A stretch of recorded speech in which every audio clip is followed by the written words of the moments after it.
Hello, everybody, and welcome back to Dress to Quest. Oh, goodness, my screen is. Let's rearrange that like that. Yeah, there we go. A smooth Woo! start. Yeah, we were adjusting things as we were starting, but yeah. Welcome to Dress to Quest. This is episode 39, and our party is finally getting a chance to start the next arc of their adventure. I think. We'll find out. Giving them the opportunity to figure out how they want to do this, but it's their choice. Anyways, thank you all for coming. This is a Icewind Dale reinterpretation by yours truly, adding a whole bunch of flavor and different other stories and things like that. We're also bringing guests in as we can to really liven up this story. Real quick, we're going to go around the circle. Please introduce who you are and who you're playing this evening, and a little bit about your character for our audience. And we'll start with Kelevar. Hello, I am Humphrey Wendell Wickham playing Calabar Cobblestitch, a funeral bard, just trying to get home and not die. All right. We'll just play popcorn after that. So you pick the next one. Oh, Sam. Hi, everybody. My name's Sam. I play Nier, the Shadar-kai Echo Knight fighter, and having only just been in Icewind Dale for about a week and a half and still not really knowing why, I also just want to get home and not die. Chris, I'm calling you next. Hi everyone, I'm Chris. I play Ginjack Wonderful, human life cleric of Shantaea, nature god, and I'm I'm still alive in Icewind Dale. I've been here a long time, so at home is where the heart is. And I'll pass this on to Aerwyna. Hi, I'm Alix. I'll be playing Aerwyna, your Druid paladin for the evening. And Aerwyna is actually trying to leave her home because she lives in Icewind Dale. This is her shitty town. And only she gets to call it that. That's fair. Very fair. Popcorn to James. Yeah, it's Yeah. me. Yeah, so I'm the gamekeeper for the evening, and we will see what interesting things might show up tonight. Real quick, just a shout out to some of our sponsors. We have Fantasy Plus for Monument Studios. All of our sounds are coming straight from them. We have our wonderful dice sponsorship over at Canadian Dice. And I know there's one more, and my brain's not going to get it. Oh, and if you want apparel, as we continue to create, hopefully we'll get some Dress to Quest stuff here soon. That's over at dungeongrandmaster.com. And with that, no more. Anybody have anything they need to say before we run the intro? I All like right. turtles. There we go. Rolling the intro.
Because it broke.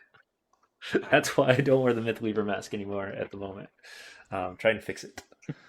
Why are you opening his wounds? Oh no! I know. Goodness gracious. I'll have to kill you all.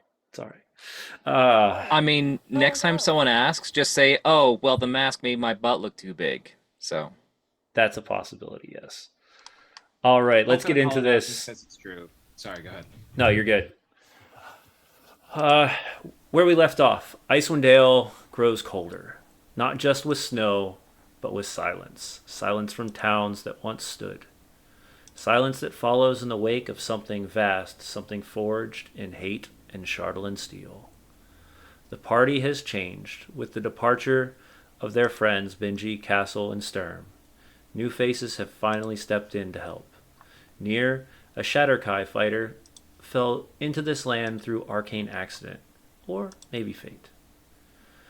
We've also met Aramil, a weary druid and survivor of Bremen, stumbled all the way to Kerkonig with frostbitten limbs and grim news that his town had been destroyed.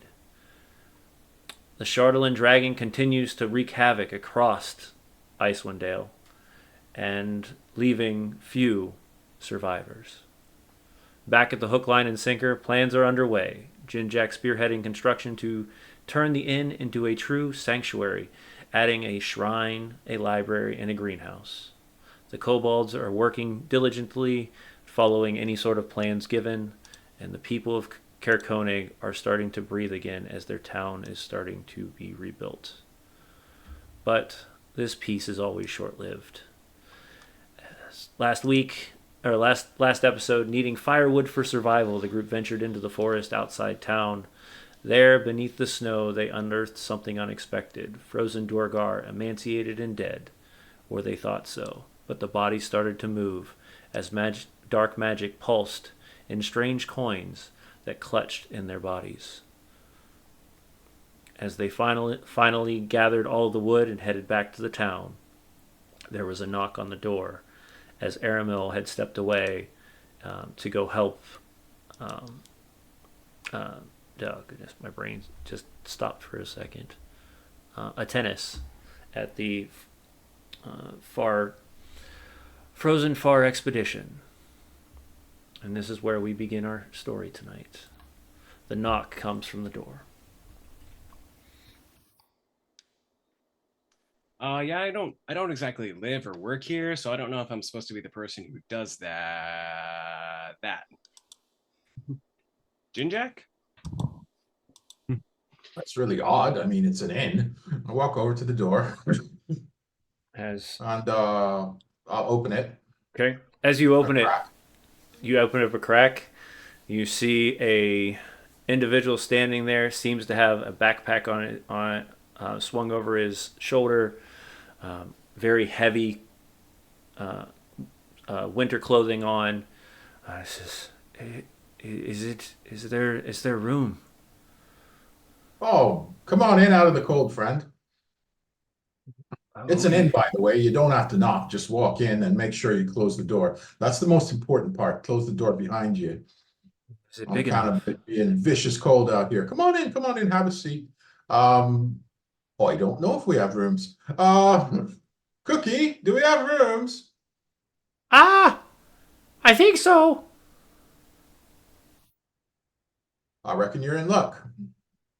Why don't you park your bones by the fire there? Okay. As you open up the door, you see not one, but 40 people standing outside. I close the door. All right, no, I stopped for a minute and said, hold on there. These Cookie, do are we have this might be a bit of a stretch, friend. I don't know if we have room for all of you. we have nowhere else to go. Oh, hmm.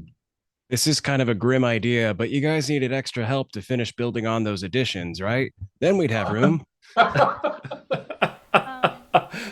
don't think we're at that point yet. Let me The guess. library can wait. Where are you from? Um, we've kind of gathered as we've traveled. Some of us as far as Targos, just outside of Bremen. The dragon, right? Come in, come in. Everybody's lost things. Not just Well, when it attacked Bremen, but whatever it was when it flies over, it drops things like out of the sky and they become like meteorites against the ground, crashing in and destroying whatever it hits. hmm. Well, it seems that Aramel was just the first of many. They smashed his town to pieces, and he came here just yesterday. Well, was it yesterday? Mhm. Yes. Yeah, it would have Oh, been yesterday, day before. Yeah. Aerwyna! Yeah, Aerwyna will head down, catch I think she was already kind of on her way down after being in her Odin sleep from being up all night, taking a paladin oath. It really took it out of her. And she like steps down. While the boys were having their boys' day, Aerwyna has kind of cobbled together a new fit that is got pieces of scale mail like for her that is like steel toned with like a brassy kind of gold color, as well as more hardy clothes than anyone has seen her wear before. She's been very, soft and delicate. Um, Still kind of a similar silhouette of small town girl, but now with like a lot more armor pieces on. Hmm. And she kind of like looks at all these people claiming that they need shelter and is like, okay, push the tables back. We know what we're going to do. We're going to just convert this into a shelter. That's what inns are for. Let's go. You heard him! Grab it!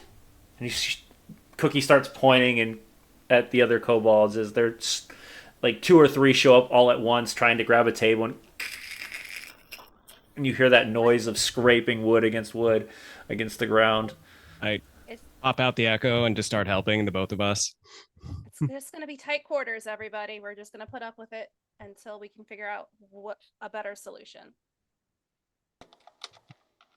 And one by one, people start coming in to not only grab or not only to jump into to get out of the cold, but also just people start dropping backpacks and bedrolls and things like that in order to get and start to help. So you have a gentleman just throws his bag down and comes over and helps pull the one table to the side. A couple ladies walk in. You see a few dwarves, gnomes. It's a group of just refugees of different cultures throughout Icewind Dale, all of course bundled up to the Michelin Man tire like mode of snowsuits as they can, until they can get out of the cold. All right. Well, I mean, I don't want to dictate anything, but I'm happy to help. As the gentleman starts to grab another table and move it to the side. Are we just going to make a large hole in the center, or what's the plan?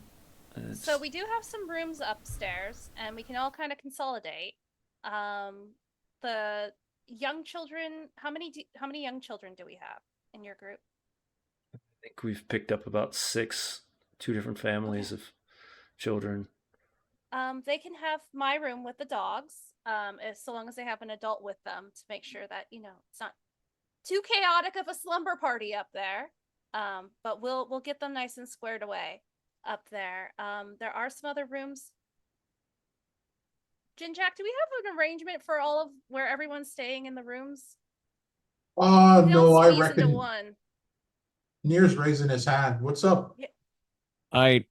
As Echo and I accidentally start trying to make more room than is necessary by literally stacking like tables and benches on top of each other, I went, maybe these could be like bunk beds. Yeah, that works. For our smaller folk, yes. All right. I'll call over one of the kobolds. One of this kind of lightly green colored kobold runs over. He's got a blue like stripe down the left both sides of the arm. Here, I want you to take a message. You know Corey, right? Yeah. Bundle up and go take this message over to her. And I'll just write a note to Corey indicating that we've got a bunch of refugees here and more people than we could probably handle easily. And if she could just pass the word around town that there's folks that are looking for yeah, anyone willing to take some of them on would be appreciated. Okay. And I just give it to the kobold and I say, Okay. and I give him a candy. Or whatever she has from the kitchen. And then I'll say, I'll tell the others, like, I'll let Corey know, because I'm not sure if Clovis is sober. And we'll see if we can sort of share the warmth a bit and get other people in town to help out. Yeah. And I'm gonna head for the kitchen because I reckon everyone here is probably hungry. And if push comes to shove, beer is a carb. It's Well, something. Beer's the best thing in life. What are you talking about? I know. Do we have to water it down for the kids, or is it sort of like a no limit situation at the moment? I think right now we're in pure survival mode. We should probably not get the kids drunk. Ah, But you know, if push comes to shove, I think we have some like soup stock somewhere. We'll figure it out. Yeah, I'll warm up some broth and then say, if you brought any food with you, follow me. If even if it's just bags of grain or whatever. And if you didn't, well, warm yourself by the fire. We'll see about getting you something warm in you. People start coming in and kind of spacing off into the small pockets to keep warm. Other individuals are bringing grains and oats and things like that that very easily can be preserved for long periods of time, and they're bringing it back to the storerooms. You can see a frantic Cookie, excited but at the same time a little concerned as things are starting to be moved around outside of her purview, but excited to help. As you notice the kobolds, there's like these strange devices that are set up towards the back door, and the way I can imagine it is they're like snapped on pieces of cloth that you walk through that kind of turns into like the pet clothing that you see in pets, as it just kind of snaps onto them as and then this kobold bolts out the door, out towards the northern light where Corey would be. I'm gonna cook Okay. survival Yep. and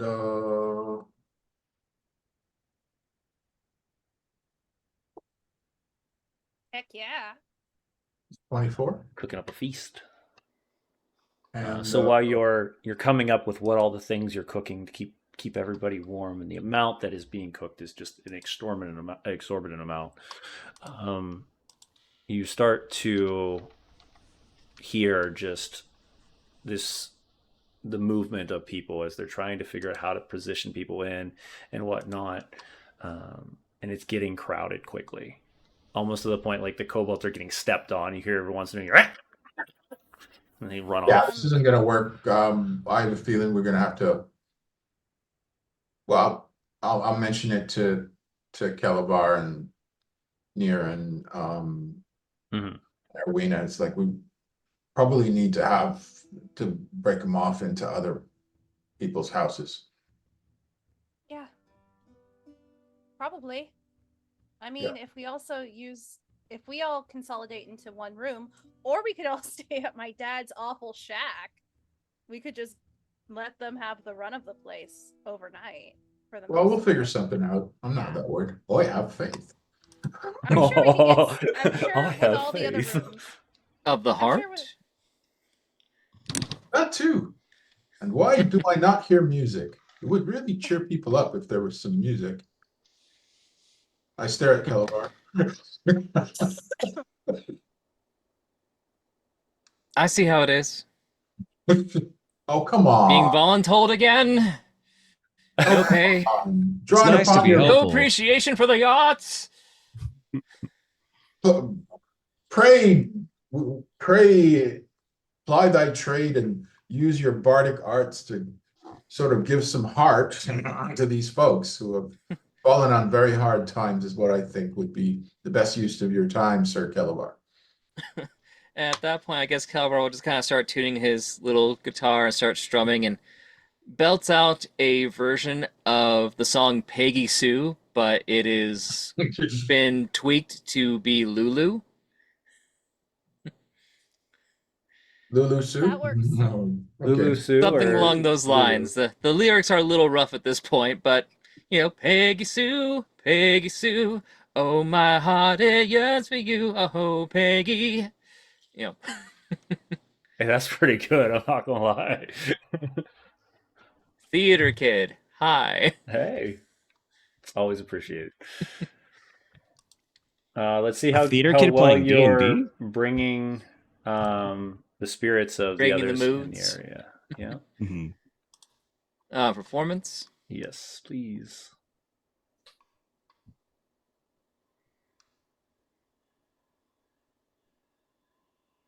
Uh-oh. I was about to say my browser was a little slow, and it was a fine bounce between a 17 and a 3. I'm going, oh god, no. So, grand total of 25. Oh Nice. wow. Yeah. Not only that, this almost becomes a an introduction to push people to join. So you've got people doing the very simplistic version of bands coming up. You know, they're grabbing barrels and flipping them over and tapping on barrels and grabbing spoons that are just laying on the ground that some of the kobolds were trying to get frantically back to the kitchen, and somebody just reached down and started banging on some spoons, and this has now become this full-blown performance happening in here, and people are clapping and cheering, and you can feel the excitement and the warmth of this place starting to take over. People aren't bumping into each other anymore. They're stopping and they're enjoying themselves, and they're just pausing for a moment and enjoying the moment. And this I'd goes probably say on for after a while. about 3 to 5 songs, and Kelevar eventually goes, "Well, I could cast Lehman's tiny hut for space and accommodations. The only downfall is it disappears after 8 hours, so people got to be awake and ready when that ends." Well, and that could work for maybe us, because isn't there a limit to how many people you can get in there? I can put 9 people up. That's true. If you stack them too, you can do at least 9 more. Yeah. If I have enough time, I can cast Create Food and Water. And I need about 3 hours. And that way, wait a minute, no, that's not how it works. I need 8 hours. And but it looks like we're okay for food, but I'm just saying that in case the food runs low, Mhm. I can start firing those off. That makes 40, well, you've seen me make cake with it. Mhm. That was a really good cake too. Yeah, thank you. If we can keep the bucket drumming circle going for at least 5 hours, I think that's plenty of lead time for you. Mhm. Well, I'm hoping Corey and some other villagers show up soon. Hint, hint. No, I'll say that within the 5 songs or so, and then you start to get that opportunity to connect as you start to the people start to kind of take over the music a little bit, and it's just this kind of almost like background music at this point, ambiance.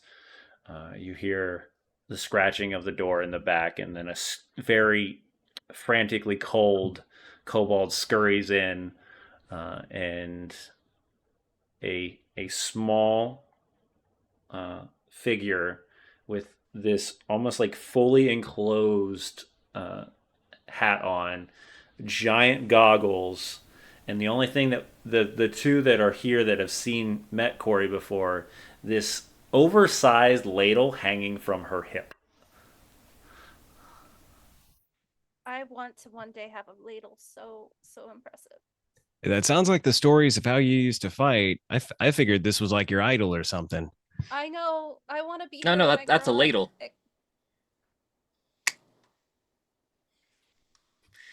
Maybe I should go home. Well, Oh God, you're here. Hey. And she thank you for pulls coming, off Corey. this heavy woolen hood or hat, and you can see just long curly red hair roll down into wrinkles underneath the cheeks as she's looking at everyone. It's been a while since I've seen you. It's good to see you're home. Yeah, and we got all the townsfolk home too. See that? Thank you for coming. Of course, of They're a course. little- I've heard they're a there's little a bit of an overrun. Yeah. There's a second townsfolk worth of people here too. Plot twist. Well, I'm sure we can find a way. We've I'm not saying we didn't lose a few during the rampages of the, but we've got some homes that are probably still vacant. And um, one thing nice about our town is we really do kind of just work together. Mm-hmm. So happy to take a few to the Northern Light, and we can get rooms there. Has anybody reached out to Trovis? Do we have to? Is he sober? Well, we thought we'd reach out to you first, Corey. But We know who actually runs this town, Corey. We know. Oh, I But, appreciate it. I truly do. I mean, Trovis is a fine lad, but he doesn't deal well with stress. I could see that. Yes, he We're used to thinking be maybe much you better. could have a word with him. Oh, I'd be happy to. I'd be more than happy to walk over to the home and see if I can get a word in with him. He was definitely talking to a few others, trying to keep track on all the current rebuilding that's happening right now. Is definitely put a damper on his spirits. And Moreover, though, he has a big house. he does. Mhm. Very big house with lots of rooms. I see what you're doing there. Ain't nothing getting past old Ginjack. Nope. And our Yeah. tiny tavern and his big house. Yeah. We're happy to. I'm sure he'd be happy to take in a few refugees. How many do we got? And she walked out of the kitchen, like out from the kitchen into the area. Oh! Oh, 40! Ah! Ooh. I thought I saw a bunch of people walking up here. I think this is just the first batch. Oh, a third town's worth. This We're gonna need is more bunk gonna beds. This is gonna get tight quick. Well, Do I'll we reach have- out to Trovis and some of the others of the town and see if we can find some extra rooms and get these people a warm bed and a warm stomach. It's probably not ideal, but are there any of the warehouses from the docks from the fishing village open?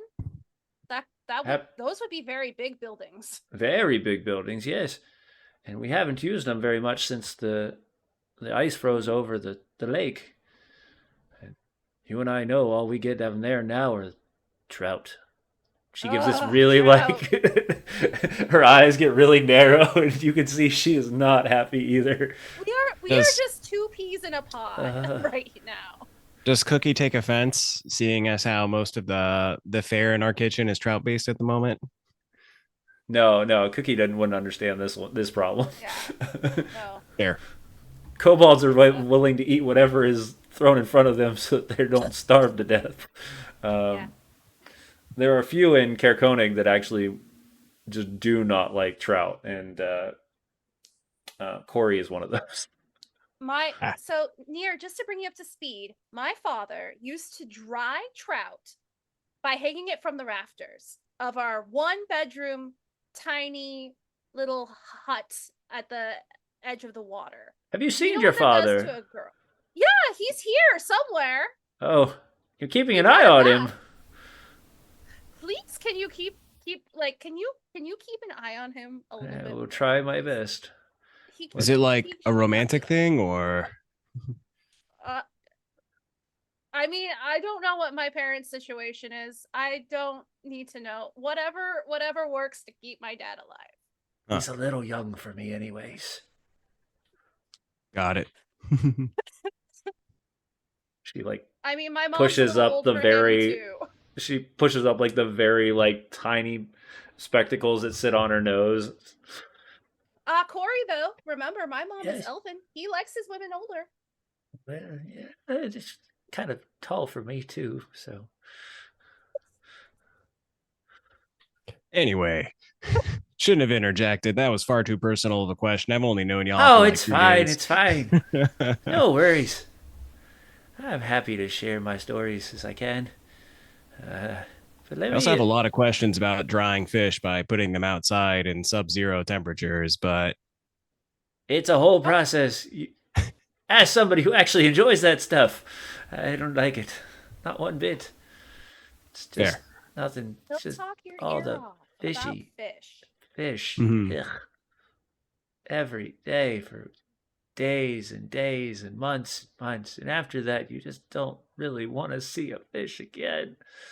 Well, if it helps you at all, Cookie's been working on some pretty interesting innovations in the last week I've been here. Have you heard of a fish shake? It's like a milkshake, but they don't have milk.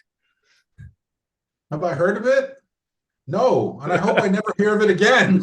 I look at some of the kobolds who I'm sure give me a wry look and run away. Maybe that was just a prank.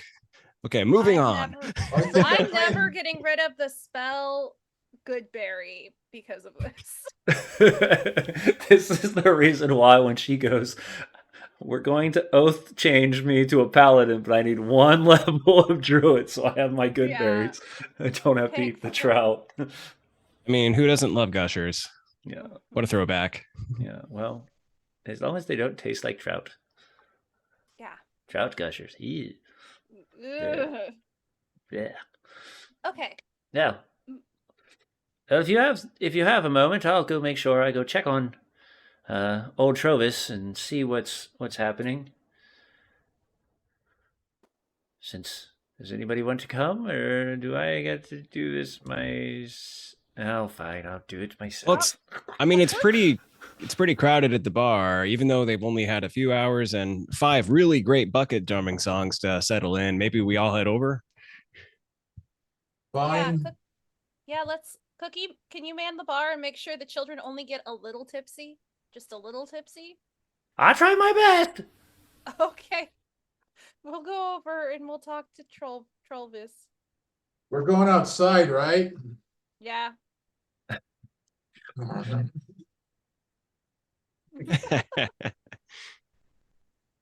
Get me one of those. I love the great outdoors. I really do. Oh, come on. Nier has such a wry look on his face when he walks outside, completely incorporeal, still wearing just like a sleeveless top. How do you do that? He's it's such a long explanation. He goes, I'm warm-blooded. This is okay, yeah, we don't need any of your guff right now, buddy. Yeah, Aerwyna will just throw on her elven Like an quilted elven shawl, jacket. that's good. Yeah. And casts prestidigitation on her elven silk coat that's been quilted and is like, I'm great now. Thank you. All right. She, as you watch, you go out the back steps, and immediately she dips about halfway in snow. Ugh, I hate this. All right. And you notice that she had literally this large, almost like walking stick, but it sticks up higher than her. It's in the snow as she walks out and she grabs it, and it's just nothing more than to be able to see her in the snow because she just kind of pushes through the snow, but the walking stick sticks out the top. Have you tried pole vaulting? Not at this age. You know how the kobolds are working on the heated flooring of the tavern? What if we could make heated sidewalks? With 40 new laborers to help. I And feel more, ideas are evidently. coming off from all over here today. Woo. Sooner or I later, this didn't place ask is how going to wide be the talk sidewalk of the is. town. I cast Fireball. How deep Alright. is the snow? It's about 3 feet. Oh, yeah, you probably just see the top of Kelevar's head then. Yeah, you and Kelevar, Corey's actually just slightly shorter than you are. Yeah. Echo and Nier can both volunteer to give piggyback rides for anybody who doesn't have pride. I'm an I- old lady. Pride went out the window a long time ago. She I starts escaped from prison. pulling Pride up. is not.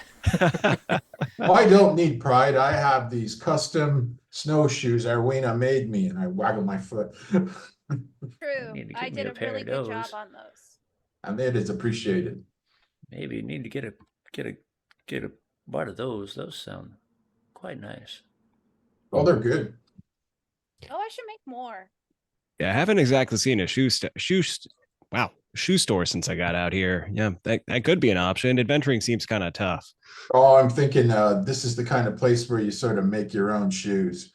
Yeah, I mean, there might be one or two people around here that are pretty good at making shoes, but you're not gonna find a store unless you go to the capital. Maybe a cobbler comes through every once in a while. Normally, we either have a cobbler, either they'll come through, or we'll have to send letter, and it's like 6 months Cobble. later we finally get our pair of shoes back. Could be a good burgeoning market for special orders, Aerwyna. And that's near, but not far. Jesus. Echo looks up at you on his shoulders, Kelevar, and he goes, "Should we challenge them to a chicken fight?" What? What's a chicken You fight? know, we Fight. could, but Okay, next respect time. the elder. Is that like There. I get to hit you with my ladle? Yes, because I'm not going to risk my guitar for this. I want some It seems little pretty mouse. durable. They're always slamming on it. Oh, that's a good one. I like that. Or I like you. When everything's less terrible, can we ladle joust? Ooh, I like what you're thinking there. I don't know how well other people be though. I've been a champion of the ladle for a long time. I need to learn at your feet. It's way down here. You have to lie down really flat. Or turn yourself into something smaller. Oh, I can do that. I can be a mouse. It's And fine. you realize that as you have bantered, you've just entered into the snow and moved along all the way to the speaker. Oh, we're here. Look at that. Yeah. It's always nice to have company, especially when you can't see anything when you're going through the snow. I'll rap on the door. The door immediately. Somebody looks at.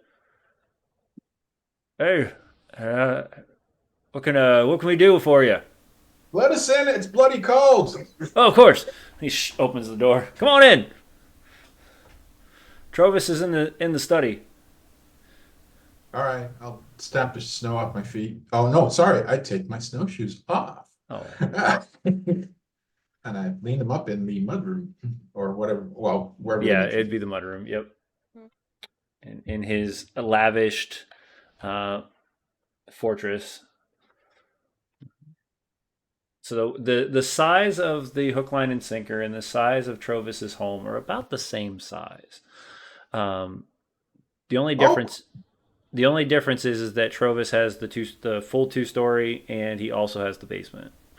So, which was It's got a dug out. lot of bunk beds. Yeah, it was dug out during the assault, and that's where everybody was actually going into, is through the basement level, and then as you look through, you can see most of the rooms have been structured so that they hold any sort of mass amounts of damage. So everything's been restructured or fortified and things like that inside the home itself. And there's still a few people walking around with crossbows, and you can see that Trovis doesn't stay by himself anymore. As some of the other villagers are also in there. So, Trovis, you've got company. Oh, let them in. It's fine. I heard their voices. As Trovis sits in a chair as you walk into the study area which has kind of been repurposed to almost a storage room. There's a small area where there's books still that he seems to be reading, but otherwise this area, which normally would have this is where Ogre Slayer was hung up. This is where his other maps were in here, and now it is a fortification. It's good to see you all back. What can I help you with?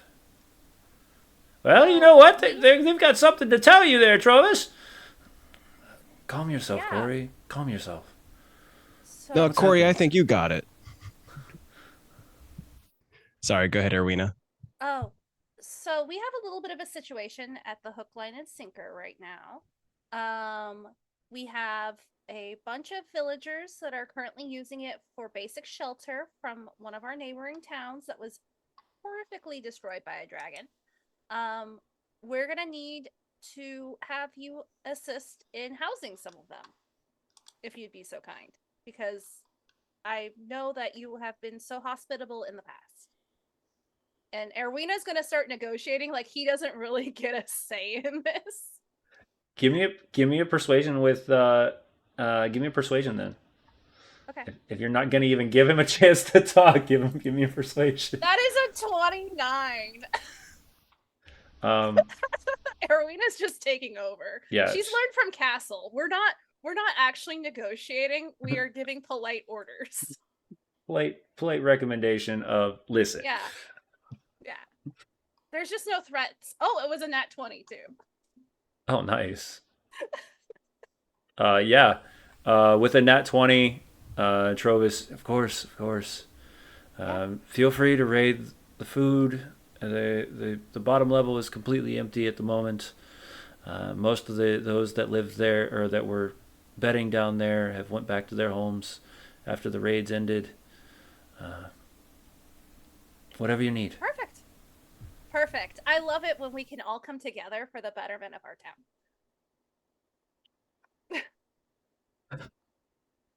That's anything else?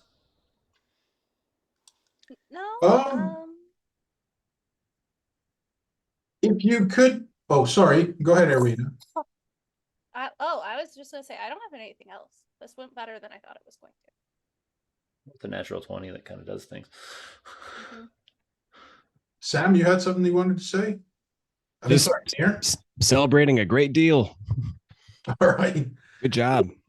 If you should happen to have any information about the dragon, could you pass it on to us? Anything that you hear or snippets that any of you hear from the refugees that are going to be coming here? I'm going to be asking them when we go back to the tavern. Give me an insight check, Ginjack.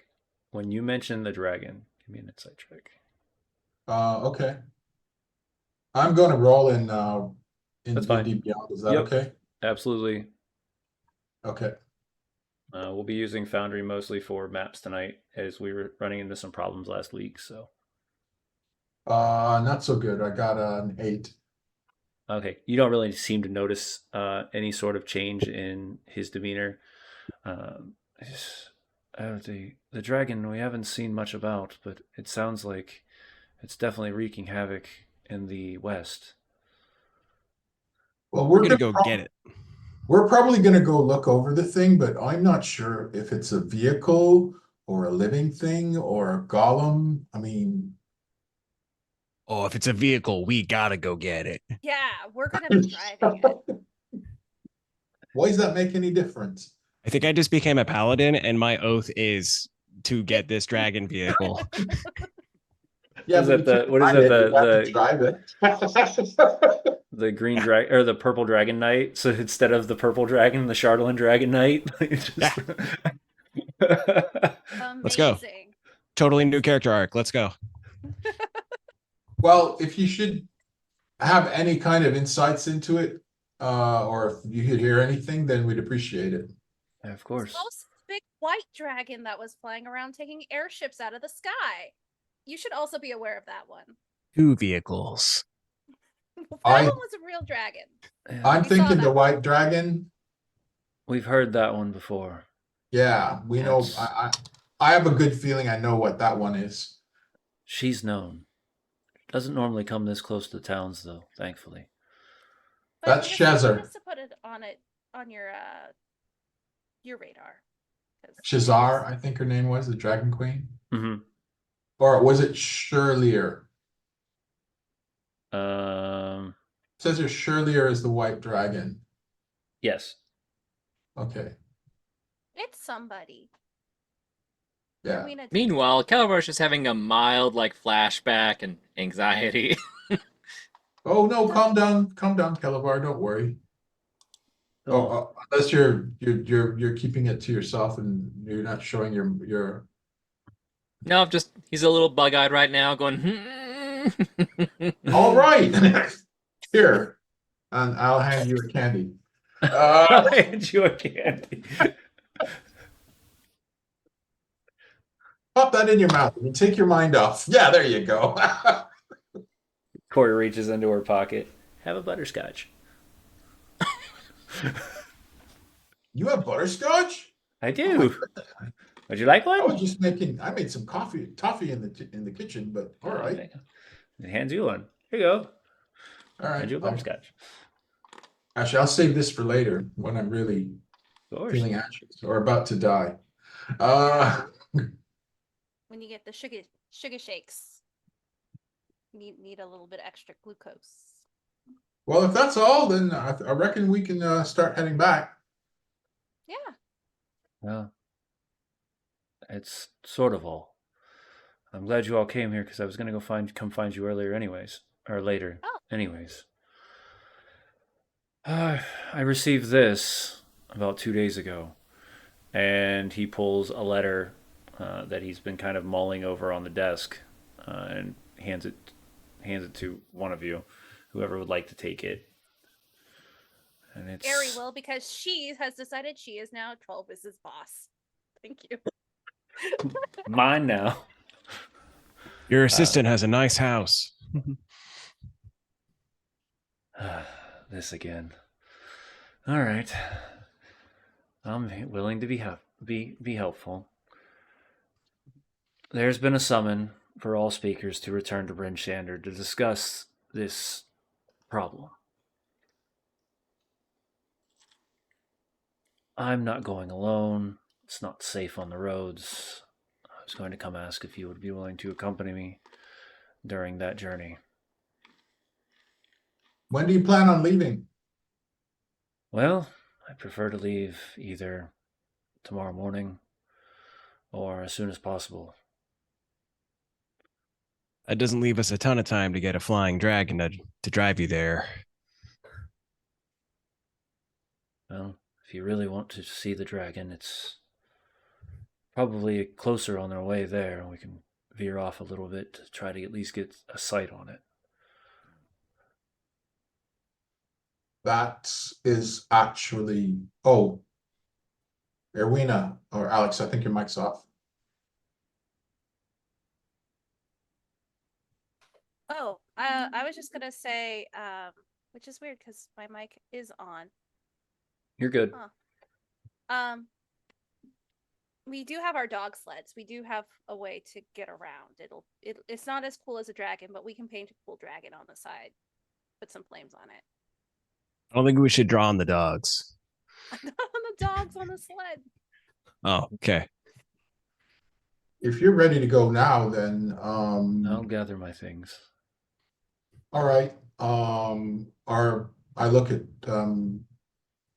Nier and Kelevar. Are you ready to go now? Time to. I gotta send a couple letters real quick, but otherwise I should be good to go. I'll get the You have to dogs send. ready. All right. Let's tell Trovis that we'll meet him at the tavern and then head over there, so we can let Cookie and the others know, and I'll have time to tell everyone a story. I'll gear up and meet you over at the tavern. And he looks over to Corey and says, "You're in charge while I'm gone." I'm always in charge. What does it matter? We've been over this before. And he kind of pushes himself up out of a chair. And you can see that he has a large set of armor sitting in the corner, his mace and shield, and looks like he was. If nobody was going to go, he was still going to go. Was it plate armor? It is not. It's chainmail, Oh. but it glistens this almost like shimmerish blue, so that catches your eye a little bit. How much bigger is he than me? I'm just asking for a friend. Just in case. Just in case. Just Checks in out. case the unrivaled the possibility. He's not Not much. suspicious. He might be a little bigger, but nothing that would be too difficult for a quick. I squashed that evil thought down. Just gonna put it out there too. You don't like the cold that much, so it sounds like you'd have to wear a lot of padding underneath it anyway. Well, I'm wearing chainmail now, and it's you can sort of make it out underneath all this other stuff. That's some comfortably flexible looking chainmail too. Nice. Oh, thank you. Yeah. I'm pretty sure I looted it off of something, but whatever. Oh, looting. You would never. I would. I mean, they're dead and they're not using it. That's fair. I'm eminently practical, and I'm pretty sure they were trying to kill me, so it's only fair. That might have been the chainmail you got off of Nildar. Maybe. Oh, we don't. know. I didn't write it down, and I don't remember. I don't So- remember either. For those that are in the audience, if you remember where Ginjack got his chainmail, it'd be awesome to put that. Give a in gold chat. piece to anybody who can tell us. There you go. What are notes? Do people take those? Mhm. Yes, I will post our party notes in our Discord. There's also the treasure list. There's 2 pages. There's loot and stuff, and then there's miscellaneous notes. Look in the cast only chat in Discord. I'm gonna put it there. There you go. All right. Awesome. As We need to discuss at some point. Well, actually, we'll do it after we get back to the tavern. There's some magic items that are unclaimed. all right. When we get back to the tavern. Okay. As Interesting. you head back to the, as Trovis starts to gather his things, he goes off to talk to some of the others that are within it to give them kind of updates on what he's going to be doing. He lets you hold on to the note, and the note is, of course, signed by the speaking council at Bryn Shander, and it is a summon for all speakers to come to the town. In the note, it also states that currently Bryn Shander is overrun by refugees, and they have closed their doors to anybody else, which they are telling people to head east away from the dragon. So, which is why you're getting bombarded right now. They also need to bring the speaker from the current town that is invading our tavern. Should we let them know? They might not have gotten the missive. Interesting choice of words with invasion, but The current speaker of the town? The of the refugees in our. Are there any tavern. speakers From amongst the Bremen? refugees? Oh, you have to check. I don't know if you anybody. Nobody has come forward to say they are a speaker of one of the towns. Okay. is anybody wearing a name tag that reads speaker? Speaker, Yeah. councilwoman, councilman. Mhm. Yeah. No, Well, you we didn't get- seem to notice it. A lot of these are very low quality winter gear, ratted. They've been traveling for a long time, so you're guessing they're definitely the western coast or the western side of Icewind Dale, and even through. Actually, give me either an investigation or a either an investigation or a perception check, Nier.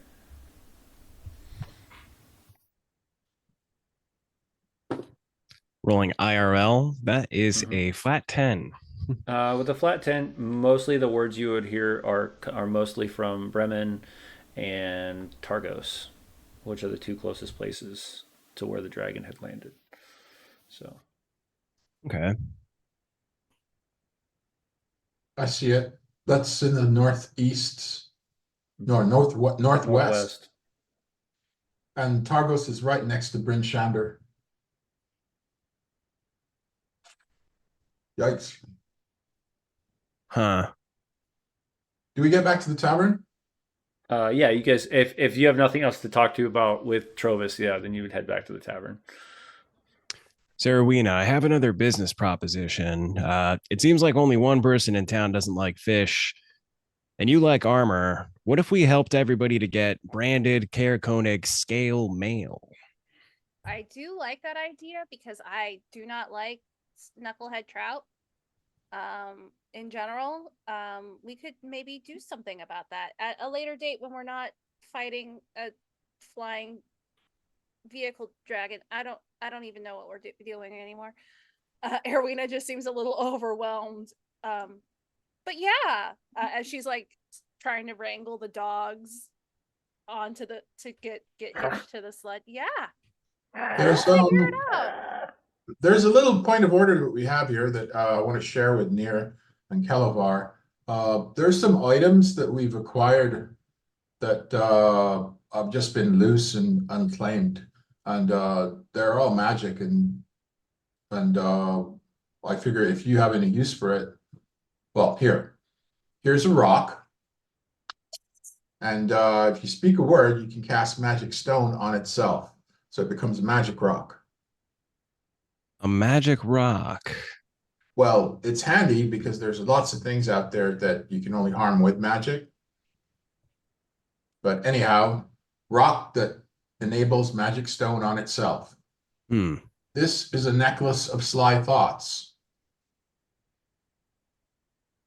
I don't know what that does. Do you remember, Aerwyna? Wow, works really well.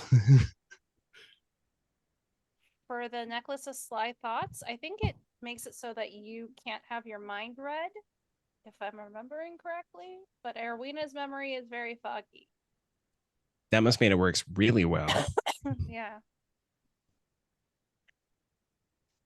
Okay. Kelevar, either of those sound interesting to you? Nope, there's nothing. That sounds like homebrew item there, James. Mhm. I don't remember what that one said. All right, we won't worry too much about it. This is a wand of pyrotechnics, and it has 6 charges, and I just hand it to Kelevar. Seems right. That'll save me a few spell slots. Yeah. Perfect. Works well with performers, I'm sure. I don't think you have to, what is it? Attune it. No, But the just- wand you do not have to attune. Yes, just On a wand of what? wand of pyrotechnics. And it says 6 charges. I don't know if it recharges though. It recharges 1d4 plus 1 per day. Okay. There's this small pouch, and I put on a glove, and I pick it up. This is what we got off of that undead Duergar witch we met the other day, and and it's got these little blackened coins inside it, and we found the coins on the zombies that she was animating. But I've not had an opportunity to actually, no, I don't know what to do with this thing. It's can I do a religion roll on this? You're welcome to, yeah. Just because I don't really know.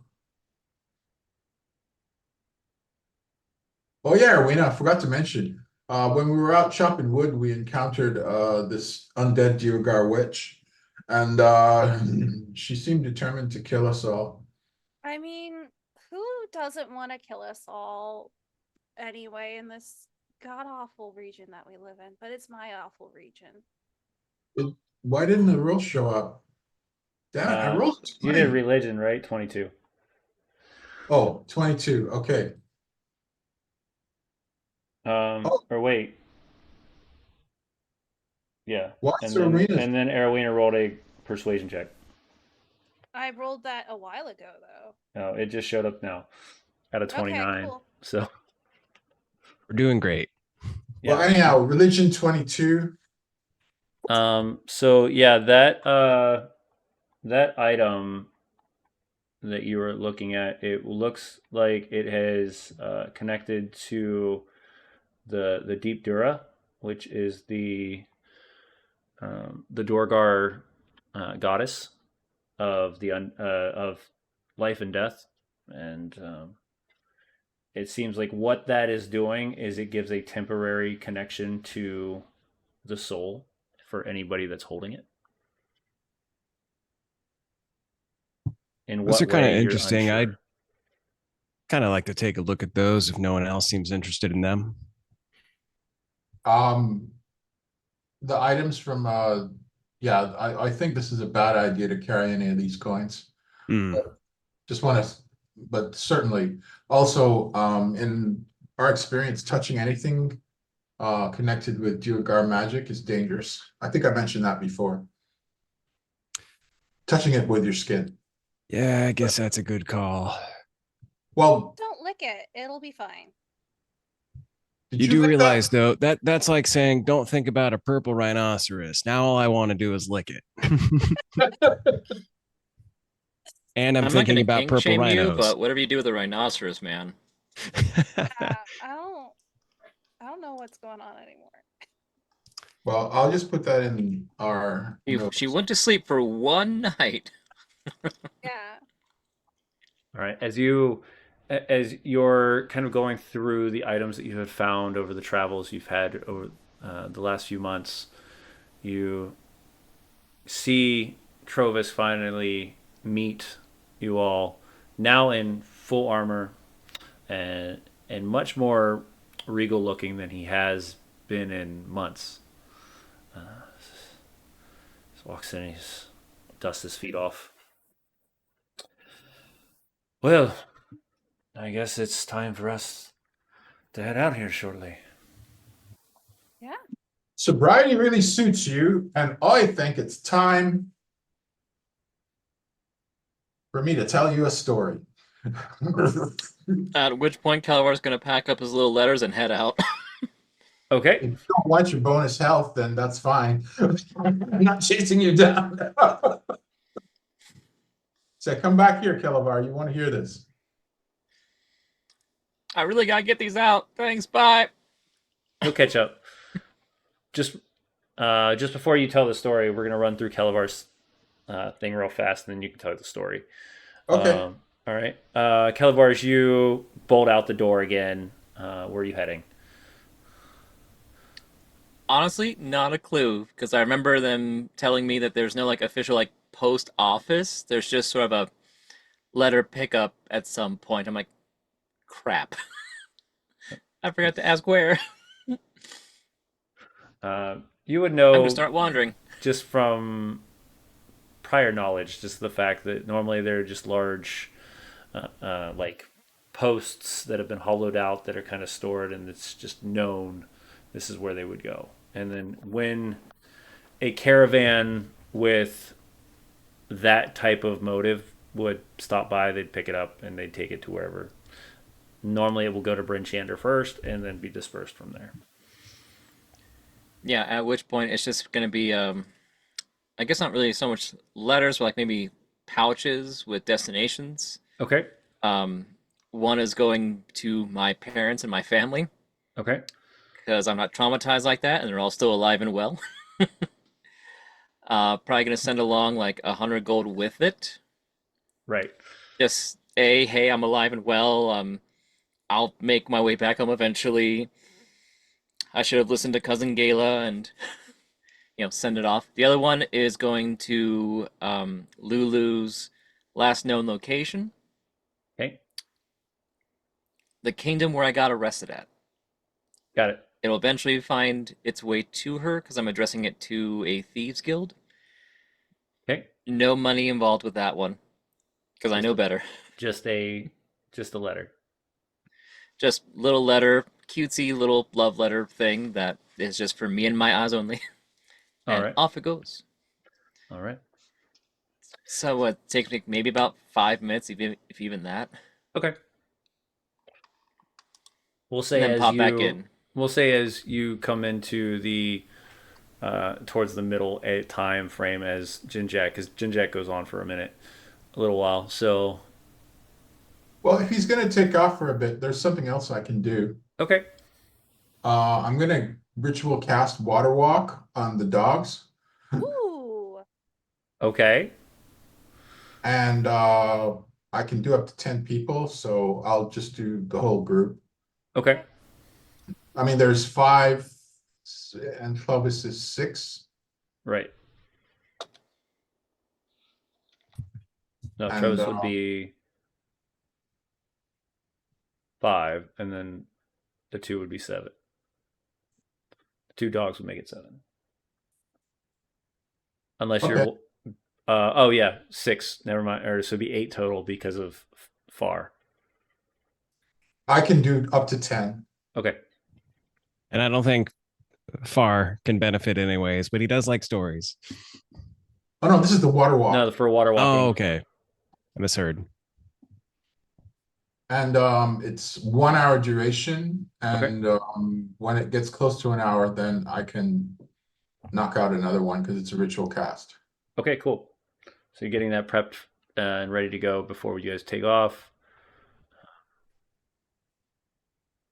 Kelevar returns to the hook, line, and sinker, bundle it up again, and notices that you're out there just kind of mumbling some things to the goddess as these strange, like bluish white, almost like booties kind of veer, like kind of appear on the bottoms of the dog's feet. But they're ethereal, they like shimmer and stuff. So And yeah, if everyone gathers, then I'll tell the story. okay. Actually, I wanted to tell it in the tavern so that the people inside can hear it as well. Okay. But first, before I start telling, I'm going to cast enhance ability on myself and give myself Splendor of an Eagle, which gives me advantage on. Oh wait. Well, it gives me advantage on charisma. Performance would be charisma based, yeah. Okay. And then I'll give a sermon. All right. Long time ago on the Titherian Peninsula near the ghost-haunted shores of Valen, there was a winter that none would forget, a winter to remember. The mother of storms, the dread goddess Umberlee, her power was waxing that year. A bearded star was sighted over the peninsula that same year, a harbinger of doom, foretelling Umberlee's wrath. That winter, the sea went mad. And then I continue the story for 10 minutes. And then I finish up. So all the temples, shrines, churches, and whatnot took in folks who lost their homes to sea and storm. The farmers, fishers, and hunters pulled together, and everyone helped each other. And with the blessings of the gods and the kindness of the neighbors, the peninsula survived that year of the storm, as we will survive. That's all it takes. It's okay to feel overwhelmed. Just remember, you're never alone. Faith and friends will get you through the storm. Blessings of the goddess be upon you all. And, Well, if that doesn't resonate with what's going on right now. I've been writing it as we're playing. So I wanted to do something appropriate. Performance at advantage, hopefully. Yeah. Okay. Absolutely. That would be a 16. Not the most poetic that you've done Oh, before, come but on! It did break 20, but it was a 16. Beautiful. I think just it's a lot more of there's sound just in the so tavern. many people in here. You've caught the attention of some, but not all, as everyone is just kind of doing their own thing. Some are just, excited and happy to just be in warmer location. So, All right, everyone in the group gets 9 temporary hit points. Okay. And then I'm going to fire an aid spell targeting myself, Aerwyna, and Nier okay. for an additional 5. So you should have uh 14. 14 for and Kelevar has 9. Because I don't expect Kelevar to jump into melee combat because I'm still not wrapping my brain around that. I'm sorry, Kelevar. And so That's great. I'm still not rocking my brain around that one. and It's perfectly fine. You gave me a new wand. What could possibly go wrong? Seems like a pretty good weapon, too. Definitely functional pyrotechnics and not just for show. Well, the last time we um, gave him a wand, or he had pyrotechnics, he shot Ginjack. Oh, good. I meant to talk to you about that. Could you not use that spell while I'm in the vicinity? Because if I'd have been blinded there, it would have been pretty awkward. Look, I Um, was blinded last time when I fired that off. I had no idea where anyone was. well, that's the point, you see. Just don't use it unless you can see it. What you need. My animal handling is +6. How's yours, Aerwyna? Mine? One moment. Mine's 7. All right. You want to drive? Sure, I could give it a try. All right. I will use guidance. Mort.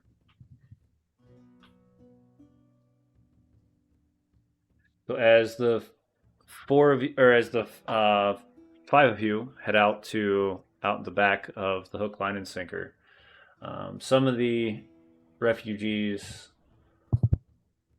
come out as well and just wish you all a safe journey. And thank you for all the help. Corey stands on the stoop of the tavern, arms folded. I'll take care of it all. Don't you worry. And she gives a long wave with the ladle back and forth to Aerwyna and all of the others as they're being signaled off to head into the snow. Candle and Scruff have been saddled up, and the 5 of you are prepped onto the sled.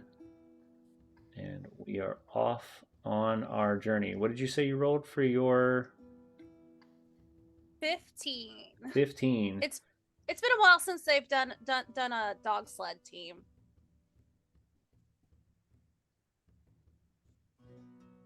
Okay. Awesome. Yeah, so with the 15, do me a favor and roll me a d6, please. A D6. Yes, please. Breaking 6. down the... Ooh.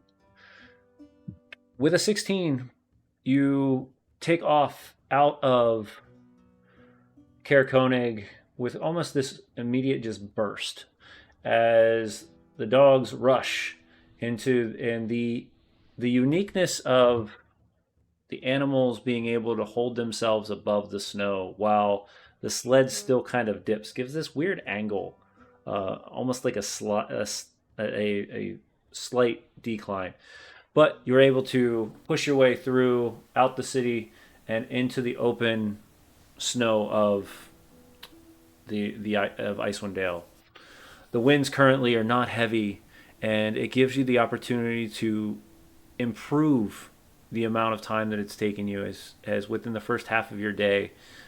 You actually make up double the amount of time not catching any sort of heavy snow drifts or things like that. As the little after midday would happen, you start to see that the dogs are starting to wear a little bit and they start to slow down.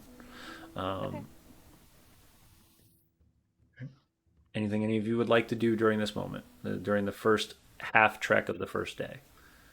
I'm assuming that I'm able to recast the water walk, ritual cast it while we're in the sled. All right, then we're water walking continuously then. Yeah, At the 50-minute mark, I'll spend 10 minutes ritual cast it again. yeah. As long as nothing disturbs you, you should be fine to not worry about any sort of issue there. All right, so have our second roll for the rest of the day before you have to bed down for the evening, just out of pure exhaustion at that point. As we take a break for the animals, Aerwyna will cast Speak with Animals to Okay. have a slightly better handle on the dogs. All right. She'll cast it as a ritual. And Okay. throw that guidance on. Does it still give advantage like it used to? For the guidance? For the animal handling with the Speak with Animals. Oh yeah, I can still do that. Yep. Since you're wasting it, because Speak with Animals is an actual level spell, correct? Mm-hmm. Yes, it is. It's a Yeah. level 1, and she's casting it as a ritual. Okay. Oh, another 15. Another We're 15. rolling hot. All right, roll me another d6. Like a D6. Like a Like a D6. D6. 3. 3. This second portion of it, the dogs are slower. You can see the wind has started to pick up, and snowdrifts have started to gather. At one point, you get to a point where you're getting ready to kind of curve around the edge of this snowbank. And as you do, your the one piece of the sled kind of bends out, and you get up to that point. I need everybody to roll me a dexterity saving throw, please. DC 12. Hey, I made it. 12. 23. Oh, and I have to Heck roll, yeah. actually. Let's see if Trovis falls.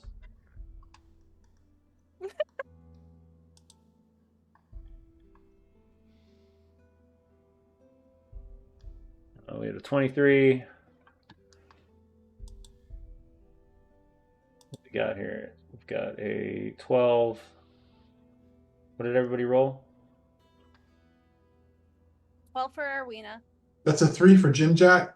All right. As the metal wearers kind of catch that drift, as the 3 guys just fall off the back into the snow mound, and immediately, at first you don't realize it, Aerwyna and Kelevar, but the sled picks up faster at almost like this jolt as you've lost a ton of weight at one point.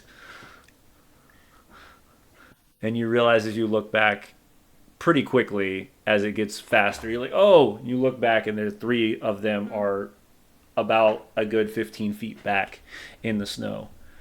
Oh, let's get them. Let's get this stopped. As fun as it would be for it to just be a Kelevar Aerwyna mess around adventure, we do need to escort Trovis, so she'll try and stop the dogs from endlessly running. Okay. Easy enough. Slow the dogs down. And while that's happening, Aerwyna, give me a perception check, please. Okay. 13. 13. You seem to notice that they're just as you're about to slow down, these about 2.5 foot holes, like a giant mole has just torn out of it, and the ground is actually over top of the snow in this one spot near you. Huh. I don't like that. You sure we need to go back for him? I mean- mean, I don't want to deal with whatever this is. Just the 2 of us. No, we just keep going. We just keep going. Oh. It's fine. No, let's get the boys. Let's get the boys. Travis rolls himself off out of the snow and dusts himself off, grabs his shield from the ground, and starts trudging towards the sled, just one foot after another. Just ugh. Come on, guys. There's something weird over here. No. What'd you find? What looks like giant molehills in the snow. Could be something fun. And by fun, I mean something that I don't want to deal with by myself. About how big are they? Yeah, how big were they? About 2.5 feet in diameter.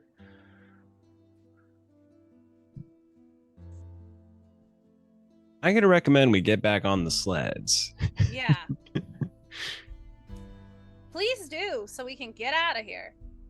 Mm-hmm. I do imagine, because he weighs nothing unless he's acting, that Echo / Far has just been like riding on top of one of the dogs, pops down to help people get back on their feet and back onto the sleds. Okay. Yeah, as you all kind of gather yourselves up to try to get back on the sled, it's not too hard, but it allows you to get into that point.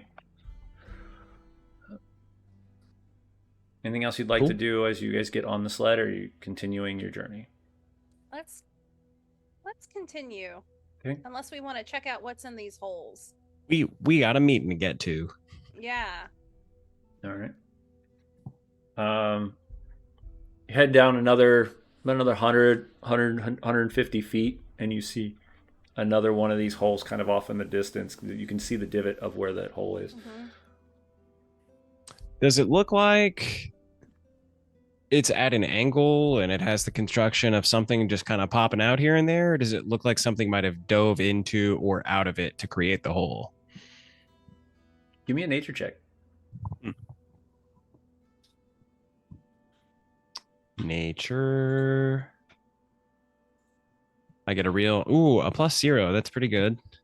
And a natural 6. So It's hard to tell. 6. Unless you want to get actually close to the hole, it'd be hard to tell what. Does this remind Aerwyna of when the soul knife was hiding in the snow? Or not the soul knife, whatever the weird... Yeah, it was the soul blade. Yeah, the soul blade, or the Durgar assassin. Yeah. Are we having post-traumatic flashbacks of that? No. So you're thinking mound like this. Oh, okay. This is like a hole in the ground. Okay. That's dug under or out. You're not sure. You know, everybody, I thought if we rode for a few more minutes, we wouldn't see another one of these again. But it seems like these dot the landscape a little bit more than we anticipated. Could be worth taking a quick peek. Make sure we're not accidentally running into something bigger that we can't handle. Okay. Kelevar, you seem the most enthusiastic about my suggested plan. You know, in terms of things that are bigger things to run into, I think there's a dragon flying around somewhere still ready to just eat us. I think a hole in the ground is very small by comparison. So you're saying you'd rather deal with the hole in the ground than the dragon flying around. Got it. You know what? Why the hell not? And Kelevar jumps in. Oh my God. Into the hole. Into the hole. All right. Okay. You immediately start to drop through past about 30 feet and then hit something at the bottom. Nier and Echo have a lot of practice at jumping into holes, so knowing Ginjack's opinion on how ready Kelevar is to be part of a melee, we both jump in after him. All right. So this any stack fall of, you're definitely gonna give me a dexterity save on that. I do shout as I jump acrobatics in. if you want to do that. I think. Got an 11. You're gonna take a little damage. I'm not gonna let that one slide too much. As he rolls damage, we 2 points. Echo and I shout on our way in, like, "We're coming in behind you! Move out of the way!" And you realize that there's nowhere to, like, if below you is there, you're just stacking like domino, like Lego pieces at the moment inside this hole. Great. So wait, as I jump in, because I'm not going to renege on that decision, is it basically a tube or does it open out to a larger space inside? It's basically a tube, and there's something, Excellent. and there's something that's stopping Kelevar at the bottom. And how far did he fall? 60 feet. Okay. Can I try to stick like a dagger or something into the ice or the snow wall halfway down, knowing I won't be able to catch myself, but as I continue to fall, because I leaned into this, can I have just stabbed something about 30 feet up on my way down? Okay, I'll give you an acrobatics with this one, but you'll get a +2 on it. Okay. It's not good enough for advantage, but it's I can give you a little bonus on that one. No advantage. Let's get a +2 for acrobatics. All right. With my stats, it's a dirty 20, so +2 makes it 22. Okay, easily. Just All right. almost this superhero like just drag down halfway to the point where you're ready, and you can almost time it. 30 feet, grab the like kind of brace yourself with the other hand, and you're just there planted. All right, because you let that happen, I'm gonna do this cool thing I can do as a Shadar Kai, and I'm gonna Sure. teleport back up to the mouth of the hole. Okay. Which is a fun combat ability that I can do once per day, and I just wasted it correcting a grievous mistake I almost just made. And when I get back out, I'm just gonna say, we gotta dangle some rope down there. It didn't look like a good place for Kelevar to be all by himself, and I don't know how commonly every single person in this adventuring situation finds himself with 50 feet of rope. But just in case, I ask around for who has rope. We do have it. Yeah. Perfect. Wouldn't say the first time, I'm pretty sure.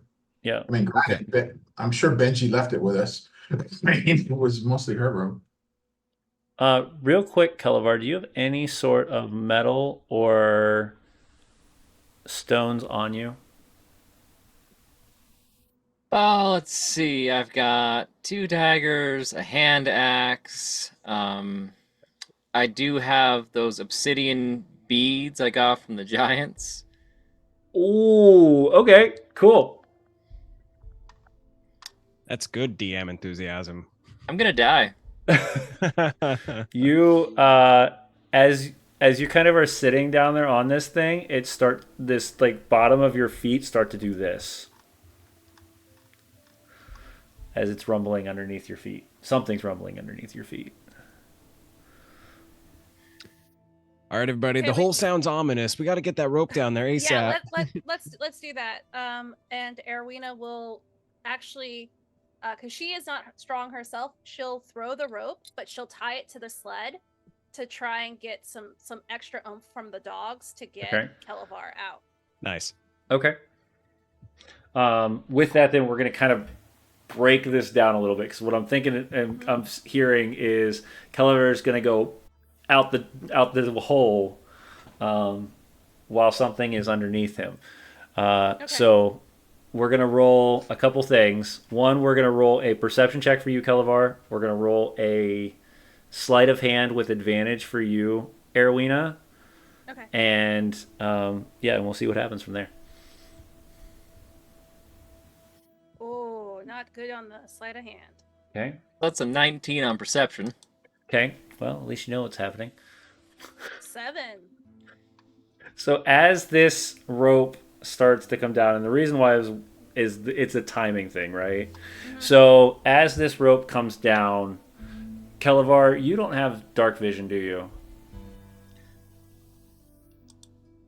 Hold, please. Yep. If only he had a magic stone. Or a fancy wand of pyrotechnics. I do have dark vision. Okay. Even better. So as you look down, you start to see a circle of teeth opening up underneath you as this serrated like set of teeth are grinding, moving up towards over your feet at this moment and about to clinch. I'm gonna start climbing up the hole if I can. Give me an athletics check. And this is going to go by round at this point because this thing's just going to keep eating. So Okay, so I got an 18. So as I'm climbing up and clambering, going, "This was a joke. This was a joke. This was a joke. This was a joke." So I'm going to do so give me 1 second. I'm going to do this at disadvantage then because you got the athletics. But it is going to snap. That's a natural one. Thank God for you. as you hear like this grinding is coming up and you're just able to just scurry those little feet as fast as you can up 10 feet as you see just this moving amount of stone just start to slowly crawl out of this hole. You're being attacked by a garbage disposal. I just kind of imagine he finds a root, grabs, pulls himself up, and he's now like missing half of his capelet. Yeah, the capelet's shredded. What What would the three of you like to do to help him get the rest of the way out the hole?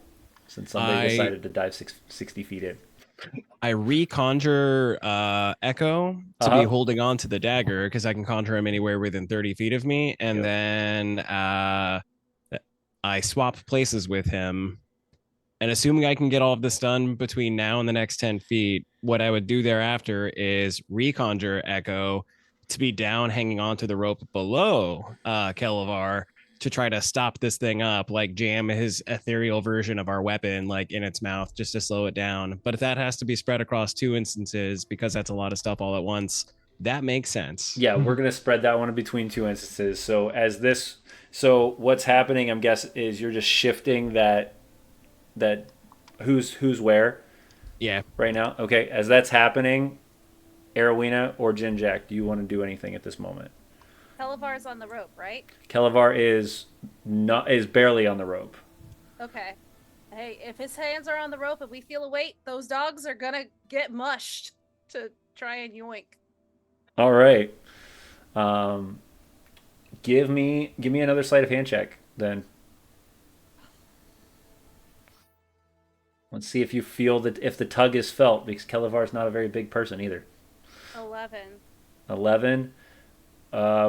I'll say this time, no. You don't seem to feel the nudge yet. Kelevar is scooting up there with his own. He hasn't actually noticed the rope. The rope is just kind of like dangling off of him. He's holding onto a root, actually, not the rope. Okay. So, And Ginjack, anything. I'm going to cast a light spell on the rope. Okay. Kelevar. Okay. You see are you looking down the hole then, or no? Yeah, I have to if I'm going to. Okay. So you cast the light spell on the rope. The light in the tunnel illuminates, and you can now see what looks literally like living rock, just shredding rock moving up towards you. I'll yell down, grab the rope to Kelevar. Okay. And he should be able to see it because I just lit it up. Correct. It lit up a portion of it. Lit up a portion of it. All right, Kelevar, I'll give you this one with advantage since Ginjack pointed the rope out to you. Give me your athletics check with advantage. DC 12.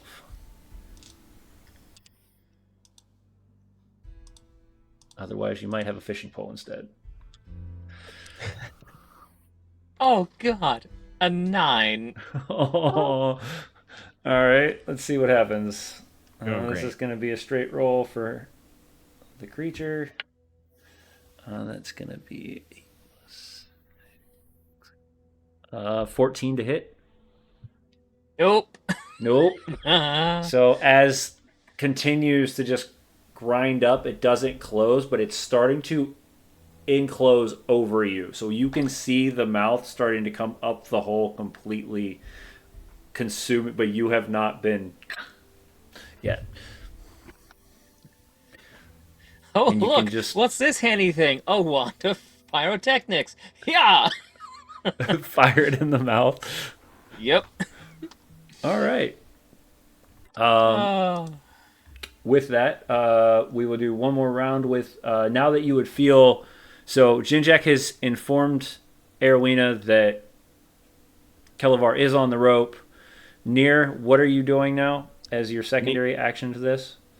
Nier had been dangling. He just conjured the echo again, and the echo is able to go like 30 feet down. At this point, I think I can conjure it basically like holding on to the bottom of the rope somehow below Kelevar, but also very much in the mouth of the creature as well. Yeah. And I would imagine the Echo, having just been up at the top and they don't share a mind, wasn't part of this planning process, is very much like, what the hell? And just starts jabbing downward with the sword. Okay. Yeah. I will give you I'll give you advantage on that one then. Cool. So Poor Far. He brought it on himself by naming himself Far, of course, but yeah, I didn't think we were going to go into a 3D combat tonight, so that was my shame. I didn't plan that one. 18. Let me get our audience up to date on this a little bit better. So this hole right here. Actually, I need to move to a different map. I need the one with the sled. We need the Kelevar in the hole. Do you have a map that's just a big tube? I don't. I need to. And now apparently I'm going to need to. I need to activate this map too, so everybody else can be in it too. Activate. All right. I also just read the wand stats. It doesn't do damage. It's just a bright light. Yeah. And you see Panic. this thing underneath your. So let's zoom that in real quick for people that are looking at it. So pretty much what's happening is we have this, and then we have Nier's secondary character, Far, stacked here, and this tube going upward. And for our audience, this is what is trying to eat them. I like the sled. Your character. That's what's trying to eat them. So that thing. So yeah. Should we We place get to send- ourselves? I think we're closer to the hole than that. Yeah, place yourselves where you think you would be based off that hole.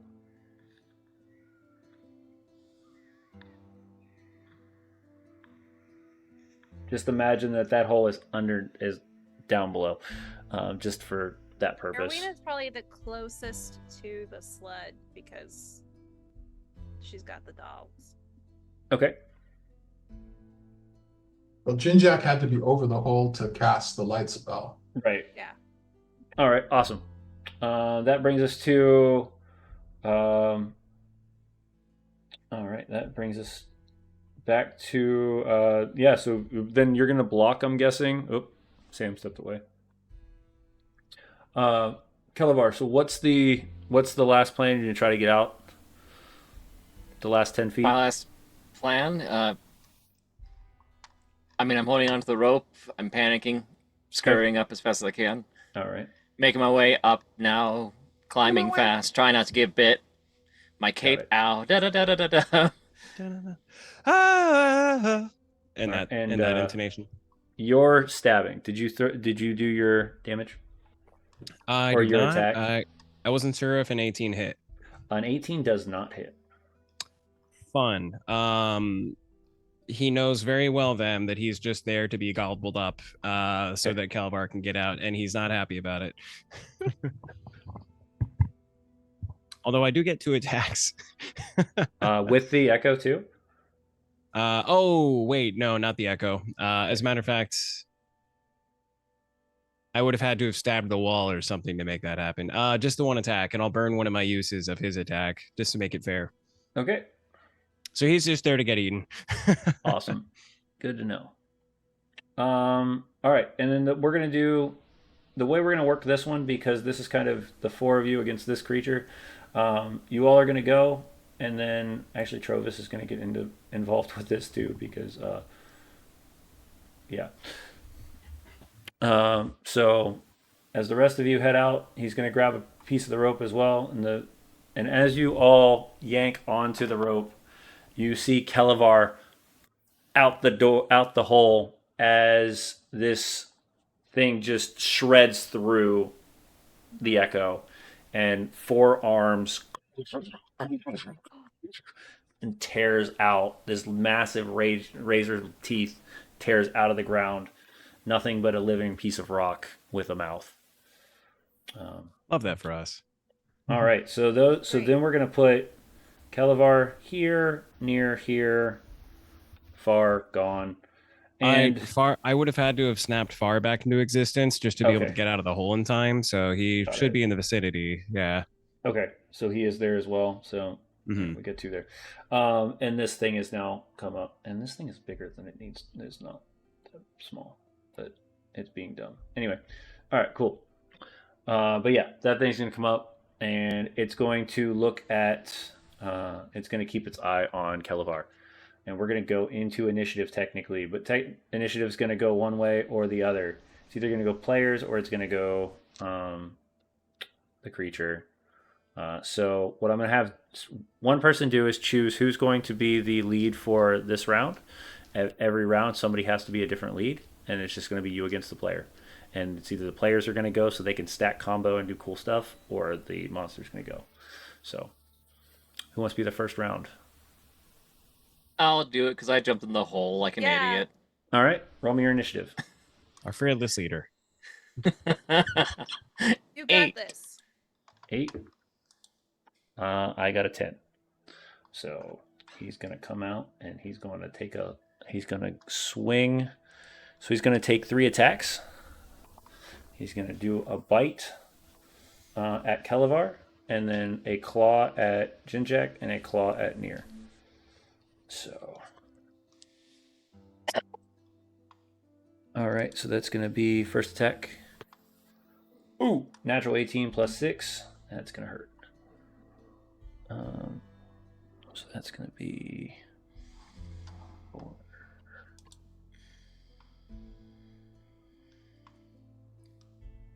It's going to be 12 points of piercing damage, Kelevar, as this thing just crushes in with these razor type teeth. One eye just sticking underneath the teeth just opens and closes as it comes near you. And then 2 large arms stick out like this and reach out and snag at both of you and tear backwards.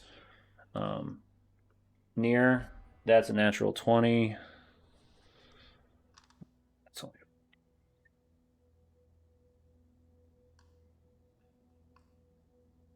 That's 14 points of damage, Nier.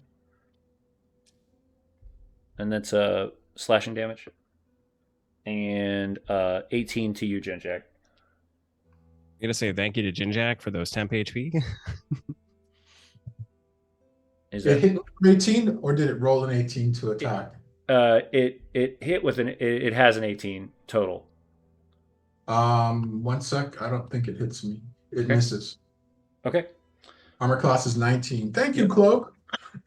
Scrapes off of the armor. As the creature kind of recoils and gets ready to attack again. The 4 of you go, and whoever wants to go first. And then Tropus. I'll go first. Okay. I'm gonna cast touch a bead and cast a blessing. Okay. Targeting is that Clovis over there? Provis, yeah. Trovis? Okay. Oh, there's a oh, I see. There echoes. Okay, I'm gonna fire off the blessing. Nier. Okay. How does that work? Does the echo get the blessing too? I don't think so. So And if he only has the 1 HP, so if you were to put one on him and he went down, I think that would go away. So it's not worth putting it on both of us. okay. On everyone present Okay. Awesome. gets a blessing. So myself, Nier, and Kelevar. Thank you, sir. And that's from the bead. And actually no, I'll put the third one on Trovis, not myself. Okay. I think he's in range. 5, 10, 50. Yeah, Yeah, he's in range. All right, so I'll put a 1 on Trovis, and Okay. then I'm going to, for my bonus action, I'm going to cast Sanctuary on myself. All right. And I guess I should, yeah, so here's Sanctuary.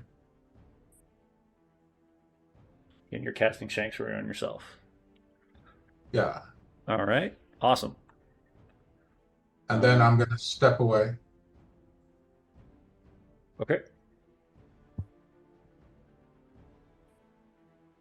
I think it's wise to run away from garbage disposal.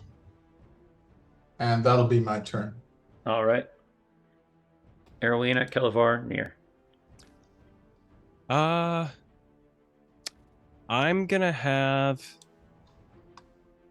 a fun little flanking maneuver. Okay. And I'm gonna make 2 attacks, and then unfortunately force Far to run away in the hopes that it'll draw an attack of opportunity. Assuming the creature doesn't know any better, with the hopes that then gives Kelevar a chance to run away. Okay. Let's Smart. go. All right. So you're going to attack it? I'm gonna tack it. Okay. I'm gonna try to stick it with the pointy. You go pointy end. Got it. That's what fighters say, right? Stick it with Yep. the pointy. Yep. Okay. AC That- 19. AC 19. That was a real fancy 21 to hit. Definitely hits. Sweet. And I'm going to pump Strike of the Storm Giant into that, which gets me an additional 1d6 lightning damage. And I hope that does something. Ooh. And that'll be 12 points of force damage and 4 points of lightning damage.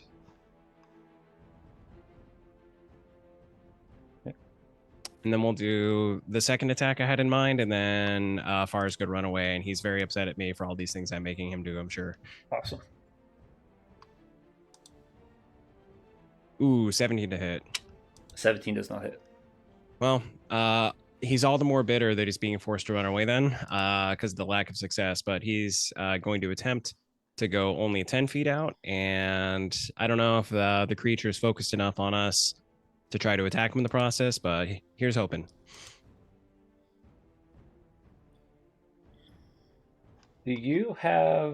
Does the question is does Far technically have the pass key or no? His type of damage matches mine, but he doesn't have the item. Okay. Mm-hmm. Awesome. So he's technically not, he doesn't have an item with him technically. That's right. Okay. Ooh, okay, understood. All right, let's say hypothetically speaking then, no, seeing that has no effect, I really hope this doesn't go poorly for Kelevar, because Nier himself is going to jump away 10 feet as well. Okay. The creature does not swing. Sick. And last thing I'll do, and then I'll move on, come back. Okay. Yeah, it doesn't seem to react at all. Mm-hmm. Okay. Dope. Kelevar, Aerwyna. What are your next? Aerwyna will she's gonna fire off a guiding bolt because she can get a clean shot from where she is. Okay. So she's gonna use one of her guiding bolts. Normal.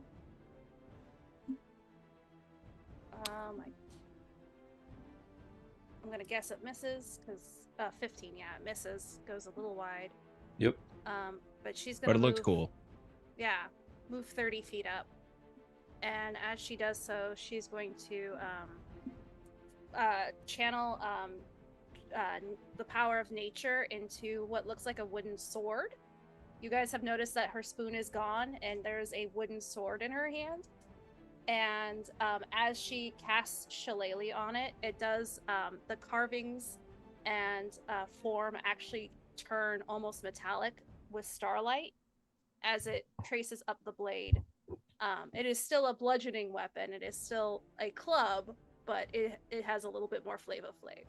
More flavors. Club. Yeah. All right. Awesome. Is that a spoon pun? Flavor? We always have one. Yeah. We always have one jokester. Every time we play this, one jokester. We couldn't have two. Eric and that's my Eric turn. and Sam could not be in the same game together. It's too much.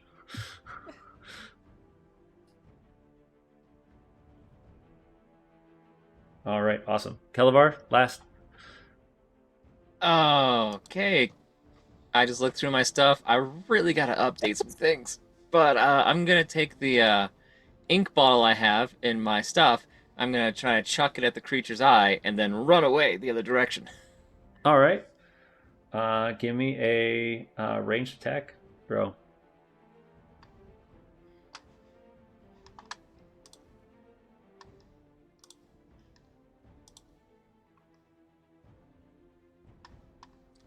I got 12 on that. I'm not sure if there's any particular bonuses I should have for that. Would be whatever your ranged proficiency would be. Would be your dexterity throw. Your dexterity would be added to it. +3. So that brings me to 15. It just kind of splashes next to the eye. Yep, and then running away. Because nope, nope, nope, nope, nope. All right, he is going to take his attack on you. Fuck. Just Kelevar screaming, "It was a joke!" That's going to be only a 13 to hit, though. That's fine, it misses. Tries to It's fine. snatch you out of the air. All right, and with that, you notice that the creature kind of takes a moment and just starts. The one eye is like shifting around back and forth as Trovis runs in, and he's going to try to help. 2, 3, 4. Yeah, he'll get all the way there. All right, so he's gonna do what he does. That brings him to 2 attacks. He's gonna do 2 attacks with his mace. He's blessed. And he's blessed. Awesome. All right, that puts me at D7. Okay. +7. All right, that one hits. 1d6. 5 plus. So that's 7, and he's at the next one.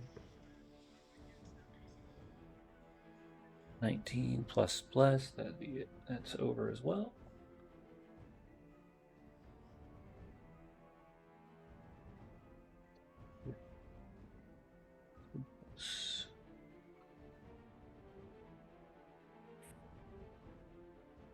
$15 points I don't total. know.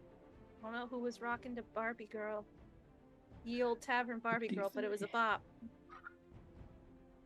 All right, yeah, with 2 giant with this heavy mace in his hand against the creature, you notice that it's just kind of breaking away pieces of stone on this creature, but it seems to kind of stagger for a moment. It is as it was sat, so it has a disadvantage on its next attack. So before the start of your next turn. All right, cool. Creature's turn. Trovis has armor. You have armor.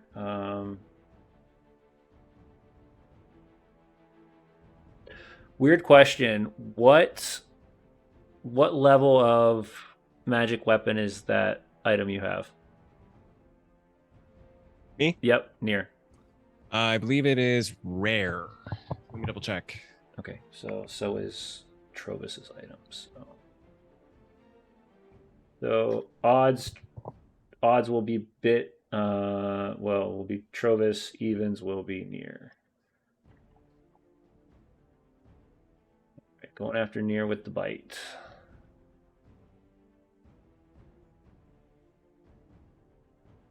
Oh, that's not going to hit. That's an 8. That just misses. It's another 8 for the first attack. And that is going to hit Trovis for the second attack.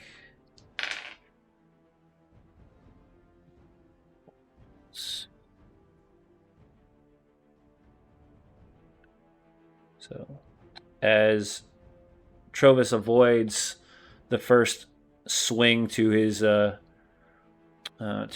the second one kind of comes by, catches him as he turns, bracing the first one with the shield, bringing the arm down across the body, and you can hear this scraping of armor as pieces of the chainmail start to actually dangle off and like break away at how heavy this hit is. All right. That brings him done, and we go back to the party. All right. Y'all do what you want to do. Build me the story. We're going to start off with the guiding bolt. Well, if no one else wants to kick off what's going on. Let's Oh, bolt one of it. us had to. Oh, initiative's already done. Okay. Yeah. Yeah. All We're right. back. We just go. Okay. Bolt it. This way, you guys have the Aerwyna's opportunity to talk about how you want to make that Mhm. that combo. How you guys want to brace yourselves. I think Nier is shouting, "Bolt it!" Aerwyna's actually gonna run on in. Ooh, Um, hell she- yeah! Ginjack, maybe in the future we need to swap our roles with who's far away. I'm sorry. I'm having a heart attack. Okay. What are you doing? And Aerwyna will run in. Does she have advantage from her positioning No. or flanking? Not Okay. from there. Not where you'd be heading. No, you have to be directly across from the person, but you couldn't do You- that with the Zorn. You do 'cause have 5 more feet. Yeah, she'll I fall in do, a but- hole Ah, nuts. unless she wants to try to. I'll give her the opportunity to give me an Aerwyna's- acrobatics if she wants to try to like straddle the hole, but You can Mission Impossible it. yeah. No. She'll still go in for a hit. Okay. Let's I know she's just been waiting to get in close combat so she can start Yeah. fighting. Oh my god. Okay, so it says I have to put an item. What the heck? Fine. Just I guess put that in there. we got to get a wooden sword in your inventory. I guess. It's just gonna be a quarterstaff. That's Yeah. Okay, fine. cool. Okay. Oh, cool. I figured out how to actually use this. So we're gonna roll to hit. Okay. Hey, 19 just hits. Yeah, 19. Plus, she would have had so- bless. So No, she doesn't have bless. She was too Oh. far away. Or Ginjack didn't want to bless her. I don't know. Either way. I blessed the 3 people closest. I didn't know if I could get you actually. And no, then it's fine. so she's going to as her bonus action cast Thunderous Smite. okay. So a bunch of thunderous energy is going to come out, and she's also because she's new, and we know Aerwyna goes kind of ham when she has new abilities. She's also going to Divine Smite. She's just going to come in hot. The boys seem like they're having a difficult time. Okay. Cast that spell. So first off is her damage. Normal for 14 with the staff. Okay. Thunderous Smite,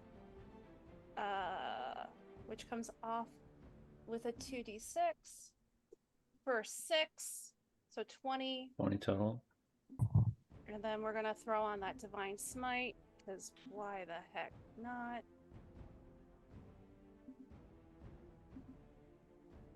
If I can figure out where it is on my sheet. Divine Smite, here we go.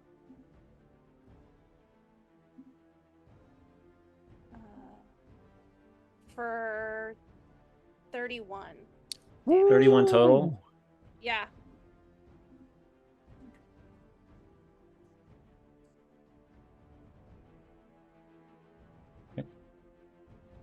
Right.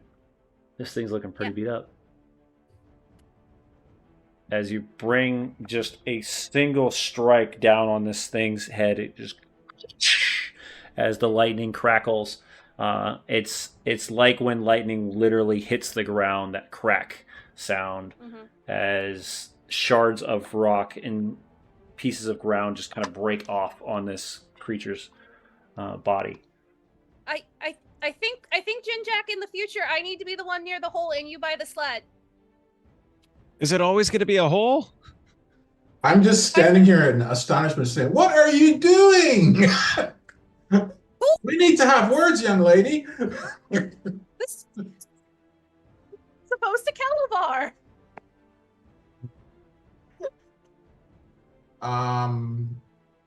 for my action, besides standing there in shock, actually, you want to go first? You want to go before me, Nier? You go first. You were speaking. All right. I'm just gonna hit stuff. I want to see what you have to do. All right. Ginjack's head cannon is getting blown away, thinking like, "Good God, did she actually metamorphosize into a paladin? No, that's crazy." I That always was knew one she hell of was an a- app. I knew she was a creature. I knew she was a somewhat protean creature, but this is so odd. Yeah, I'm just gonna I've been keeping an eye out, and I'm pretty sure no one's taken any real damage yet. It's all been buffers. But I checked Kelevar just in case. I don't think Kelevar's taken any real damage. No. Like 5 points. All right, you took that on bone. By real damage, I mean actual hit points as opposed to buffers.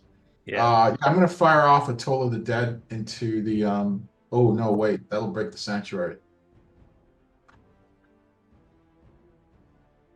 Okay. Well, I'll do it. I'll break Sanctuary and fire off with Toll of the Dead Okay. because it's taken damage, I Yes. believe. And If you hit it, you'll do more damage. Yes. it's popping up save D12 damage. Okay. So it needs to. Did anything happen? Well, it needs a DC 14 save. Okay. Versus I think it's charisma. But let me check. Hang on one second. Oh man, this thing's Wisdom save. Okay. Natural 15. All right, it takes no damage then. Okay. And that'll be my action for the round. All right. Kelevar, unless you have something, I'm just gonna start whomping on it. I guess I'm just gonna do sort of a panic and throw one of my daggers at it and hope it hits something. Okay. Provis or I are about to get hit with a dagger, aren't we? It could be good. It could be bad. Who knows? You know what? What's a 12 do? Like, what's a 12 do to attack? Well, I know it misses the creature. It's not gonna hit. Roll me damage, Kelevar. When you bought it, what flavor was it? In case the Zorn eats it. Is that a Cool Ranch dagger? What'd you do for The damage, 1d4 Kelevar? plus 3. Yep. That's a total of 4 points. Thank you. You watch as the eye just shift real quick as the dagger swings by. The mouth opens and and all you can hear inside anybody that's close by is just that almost same noise you would hear when a knife gets stuck in a garbage disposal, as it's just grinding into the inside of this thing. I'm gonna shout out, "It got your teriyaki dagger, no!" And yeah, I think I'm last, so I'm gonna do something narratively very interesting, and I'm just gonna start smacking it a bunch of times. Very interesting. Oh yes. All right. If anybody plays Kingdom Come Deliverance 1 or 2, I'm gonna hit it from the left, the right, up, down. There we go. If you can picture something like that, it'll be more interesting than me just spamming the attack button. Oh yeah. Yeah. Echo runs up, and we make a nice cross pattern for flanking with Aery and Trovis respectively. Mhm. And we got a real Avengers thing going on, and nothing makes you feel more powerful than having just a bunch of people gang up on one thing. All right, and just in case it's needed, I'm rolling for bless. What's the total now? That is a nice 4, but I unfortunately missed what I rolled the first time. Did anybody see 13? 17? Doesn't cut it then, I'm guessing. All right. No. So my first attempt goes wide, unfortunately. Echo's gonna try for his attack. Okay. and I only get a. Oop, I'm not unlocking anything. Wrong click. I only get a certain number of these, so I'm hoping that we make it count. He does not get bless, but that is a natural 19 plus 8, That so hits. 27 to hit. Absolutely. All right, he doesn't get fancy damage modifiers, just straight damage. That'll be Okay. a total of 8 force damage from him. Okay. So 8 force. I'm gonna make my personal second attack. Hell And- yeah. Oh, that's a natural 20. That's what that Hell looks like, yeah. I think. Well, you better believe then I'm gonna be dropping. I mean, I trust Aery. These are the dice they use. All right, for expediency, I am rolling IRL for damage, and I get to bump another lightning smite into that. Okay. That is gonna be 19 force damage and 8 lightning damage. Hell yeah. Is it still up? It is not. So as Hey. you crack into this second time, you hear the lightning. As it does, this thing kind of starts to just crumble down into just nothing but a giant piece of, just a giant mound of stone. Quick, But- the dagger might be fine. As it does that noise, the entirety of this area starts to rumble as you start to feel underneath your feet more movement.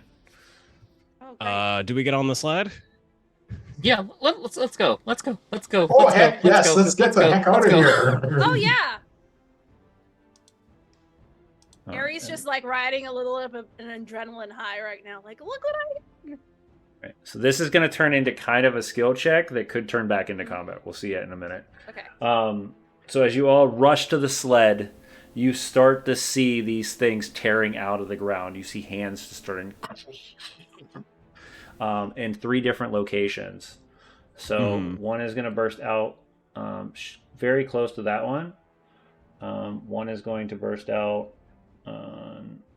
over here. Oh, I gotta get it back. And on the one is slide. going to burst Back out on the over slide. here. And this is pretty much just going to be you dipping and away, trying to avoid these things as they're ripping out of the ground.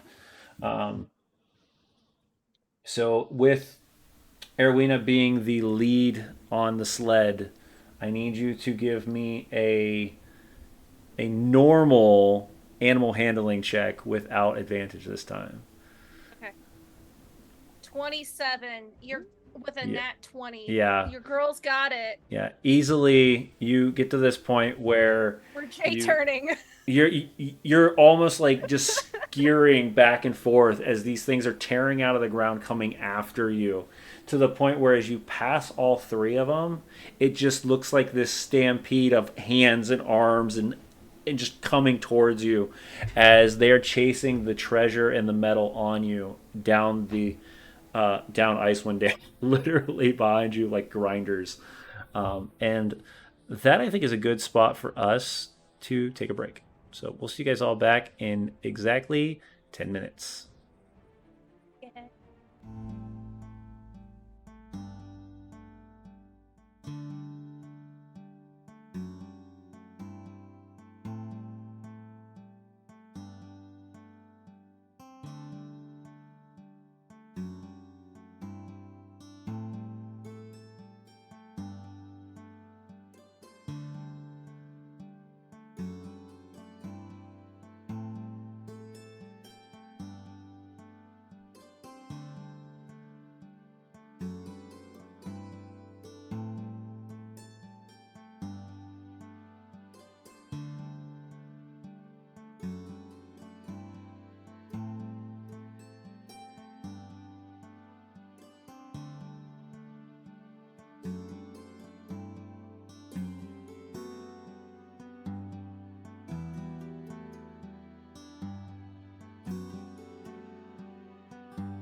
And we're back.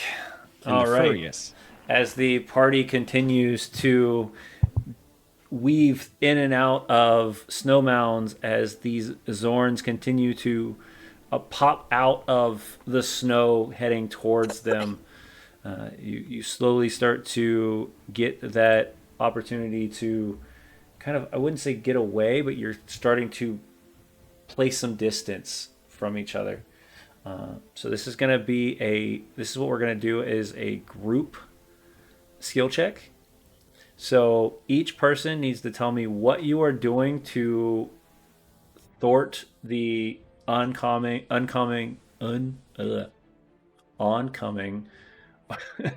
group of Zorns that are tearing through, heading towards your direction.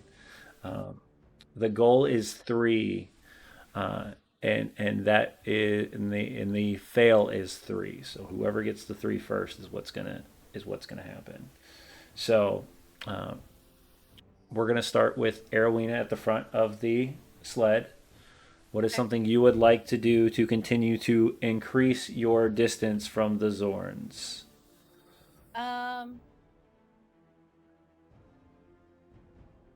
Let's see. They seem to be made out of rock, right? Yeah, absolutely. She's gonna take a stab in the dark and think that they probably speak primordial.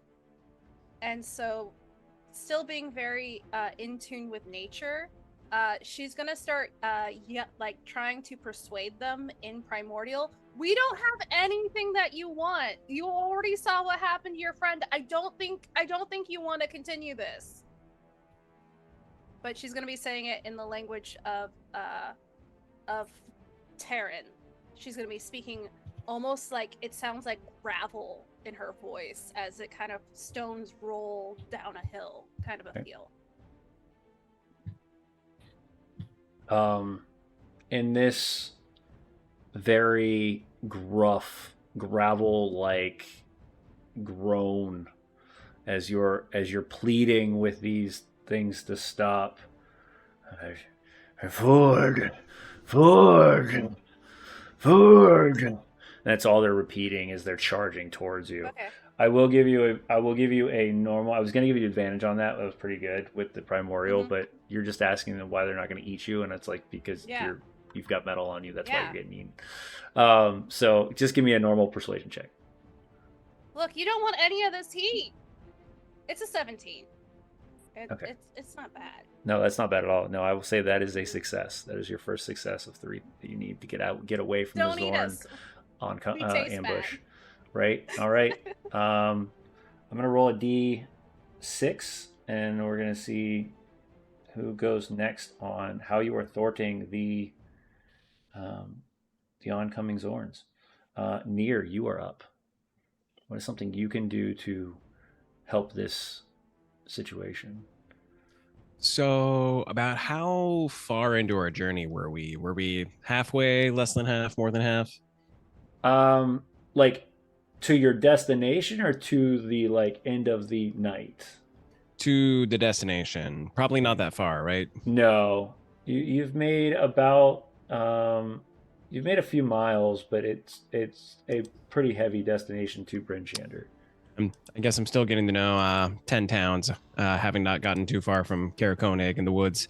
So I'm not going to try to convince Trovis that he should throw his armor overboard because we're that close to our final destination. That seems like a bad idea. Instead, because they're almost to the second small town. Mm-hmm. That was a failing on Sam's part to remember the game plan. I can give you kind of a breakdown real fast and toggle you guys over to the travel map. No, that's totally fine. For the sake of the skill challenge being interesting and exciting, I can look at the map in just a sec. It looks, assuming I picked up all the stuff in my kit that I might not have had in Neverwinter, but is on my character sheet from Frozen Far. I take all the elements of my... And seeing as how I'm not really a local anyway, I don't feel too bad about potentially parting with this. I contemplate how they want metal, and I think about how, okay, they seem to want something of greater value, and I pull out the fine tools of my navigator's kit. I'm just kind of like, A tennis would want me to survive, and I just start tossing those behind us with the hopes that it'll at least draw off the attention of one of the creatures, if Okay. not all of them. Give me. I'm gonna. How expensive is a sextant anyway? And we're on land. Don't make that face, Chris. I know. I'm gonna say for that because you're trying to appease their natural instincts. Wanna I'm bribe gonna 'em. say either survival or animal handling. Your choice. Oh man, I'm so good at both. Which one to choose from? Let's go. Thank you, audience, for giving me a moment while I think. I'll go survival. That's a 17. Once again, you see a couple of them. As soon as those fine tools hit the ground, it's like wolves who haven't eaten for a long time just diving onto a carcass. Just this grinding sound as this stuff is just engulfed, and the what almost would look like a whale just kind of jumps up and tears down through it and starts to burrow, and then bursts back up farther, giving you some more distance away. All right, we've got one more. We have one more success, and you guys get away already. Kind of sad. You guys are gonna make it early. Ginjack, what would you like to do to help thwart this problem? I'm gonna cast create water. Okay. I'll create a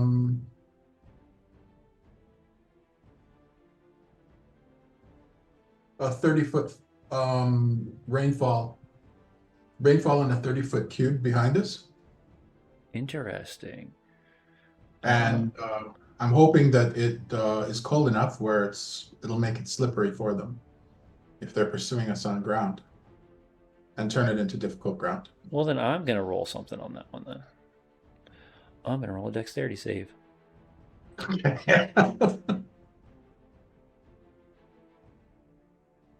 I got a 6, so I failed. And with that, you see these Zorns, because they're so focused on the metal, go straight through as this difficult terrain starts to like slip and slosh as they dick their hands into the snow. Before it gets to the ground, it starts to immediately freeze as these creatures are starting to, and they're stuck in the ground for a moment.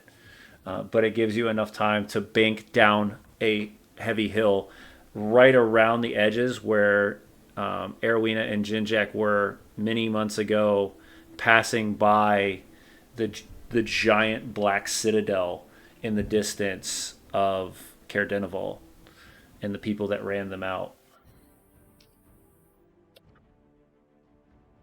And a moment of calm crosses as you all start to realize that exhaustion starts to set in. As we pass Caer though, as a Caer girl, she's gonna flip them off as we're just tearing ass past their shitty town. As the rival Caer individual slides by, you guys bank past the small town of Caer and enter into what seems to be just a long stretch of ice and snow. But the dogs are exhausted. You can see them panting. You can see them just slowing. Okay, slower and slower. We gotta rest these dogs, guys. We can take a break, I reckon. Just keep a weather eye out for those rock things in case they come chasing us again. We need to find shelter. Mm-hmm. Kelevar, can you make that cute little house that you did before? Yeah, not a problem. We could fit the dogs and all of us in it. Fantastic. I just need a minute. Okay. Goes off to the side, casts it, and a little white dome pops up. Okay. As the dome pops up, Trovis kind of tilts his head, looks at it. How are we all going to fit in there? is real cozy. Don't worry about it. Oh, It's magic. well, I figured as much, but I'm just shocked that we have something like that. Mm-hmm. It's useful. The dogs are immediately know exactly what this is. They're like scratching at the door if there was a door that they could scratch at. They want into the warmth. Mm-hmm. And as Kelevar kind of opens up the door to Chateau de Kelevar, what does it look like inside for those that are new to the building? Well, it's very similar to what it was before. It's got a very like Hobbit hole kind of vibe to it. Wooden beams, sort of broken in furniture, at least a good couple of decades old. Um, Couple of fireplaces, one with the kettle on already, and there's like a little cabinetry that has three idols in it, more for ritualistic things. And between the beams of the dome wall, it's sort of a iridescent blue with like golden constellations kind of drifting around and through. All right. As Trova steps in, you can notice that the beams kind of just bend slightly to this tip area, and then you can look at the oval arching blue ceiling. The dogs have panted themselves, wandered very slowly over to the fireplace, and just slumped at this point in a full blown exhaustion. Trovis leans in, finds his chair to sit down on. And says, "Well, this is more useful than I had expected, and I'm glad that I brought you all along. Um, I figured I was going to be sleeping in a cave somewhere. My back against the Yeah, it's wall a so little that I didn't cozier die." than some rocks. So, This is frankly pretty astounding. This is my first time in something like this. Quite nice. but yeah, pillows, blankets, sleeping sacks are all in that cupboard over there. Biscuits and tea varieties are over in that one next to the fireplace. And that cabinet over there, don't open it unless you need to. Hopefully, you don't have a reason to. But anyway, otherwise, make yourselves at home, cozy, and we got about 8 hours in here, so. 8 hours in here compared to 8 hours out in the cold. I'll take it any day. Thank you, Kelevar. Thank Thank thank you you. for your hospitality, he says as he just stares at the cabinet he's not supposed to touch. Yeah. Kelevar's gonna take off his little capelet and start kind of looking at it, going, "Oh man." Oh, About we can that. fix that up. Or you Yeah. know what? It's just character now. You just have a little bit of a rugged edge now. We just need to think about how to brand it. It looks cool. No, I'm gonna fix it. There's sentimentality to it. Besides, the swish. I don't know how to function without the swish behind me. As he Okay. as the billowing cloak kind of does this little like flip, and it completely reseals itself and cleans itself up. Trovis wanders to the closest bedroom. He says, "If you have nothing you'd like to talk about, I'm probably going to bed in for the evening." Just laser focus on the cabinet. Nice to meet you today. Have a great night. Absolutely. I'm wondering what the hell those things were. They were primordial of some kind. They spoke the language of the earth. Hmm. It seems their primary drive was to eat capes and other similar shoulder dress. Oh, they wanted to eat, like, I guess the metal? That's what they were yelling about. Yeah, that seemed more obvious. Unfortunately, I had to jab at our good friend here, despite him putting us up in such nice lodgings for the evening. What's in the cabinet? Hmm.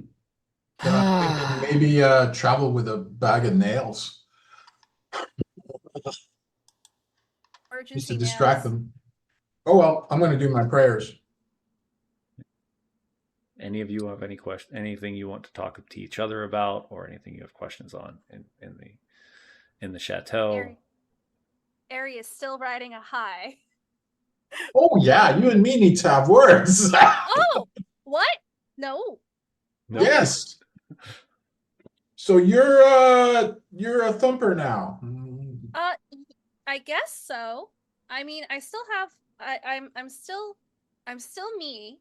So that there's that. I have not changed that dramatically. Don't worry. But yeah, remember when I fell in that hole? And that's how we met Nier and Far? Yes. Yeah. Well, I was down in the hole, absolutely looped out of my gourd. Because I was so very tired. Because I don't know if you know this, but I spent like 24 hours in that hole, or a bunch of hours in that hole.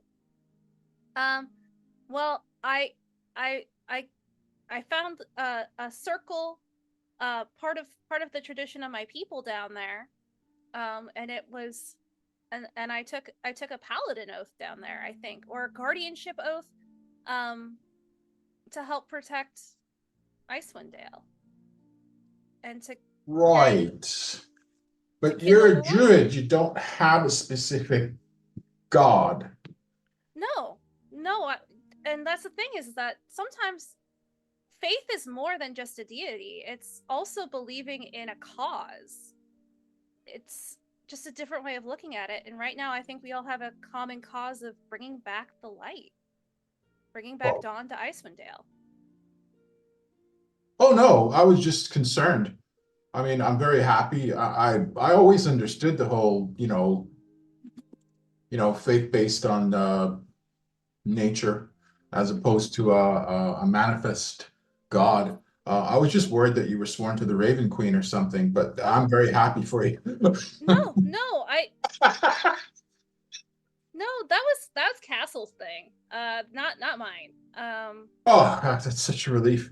All I right. do feel a deeper bond in spirituality with the moon and the stars, but I don't think that's the Raven Queen. No. That's you. All right. I just have to reassess how I cast my magic with you being a thumper now.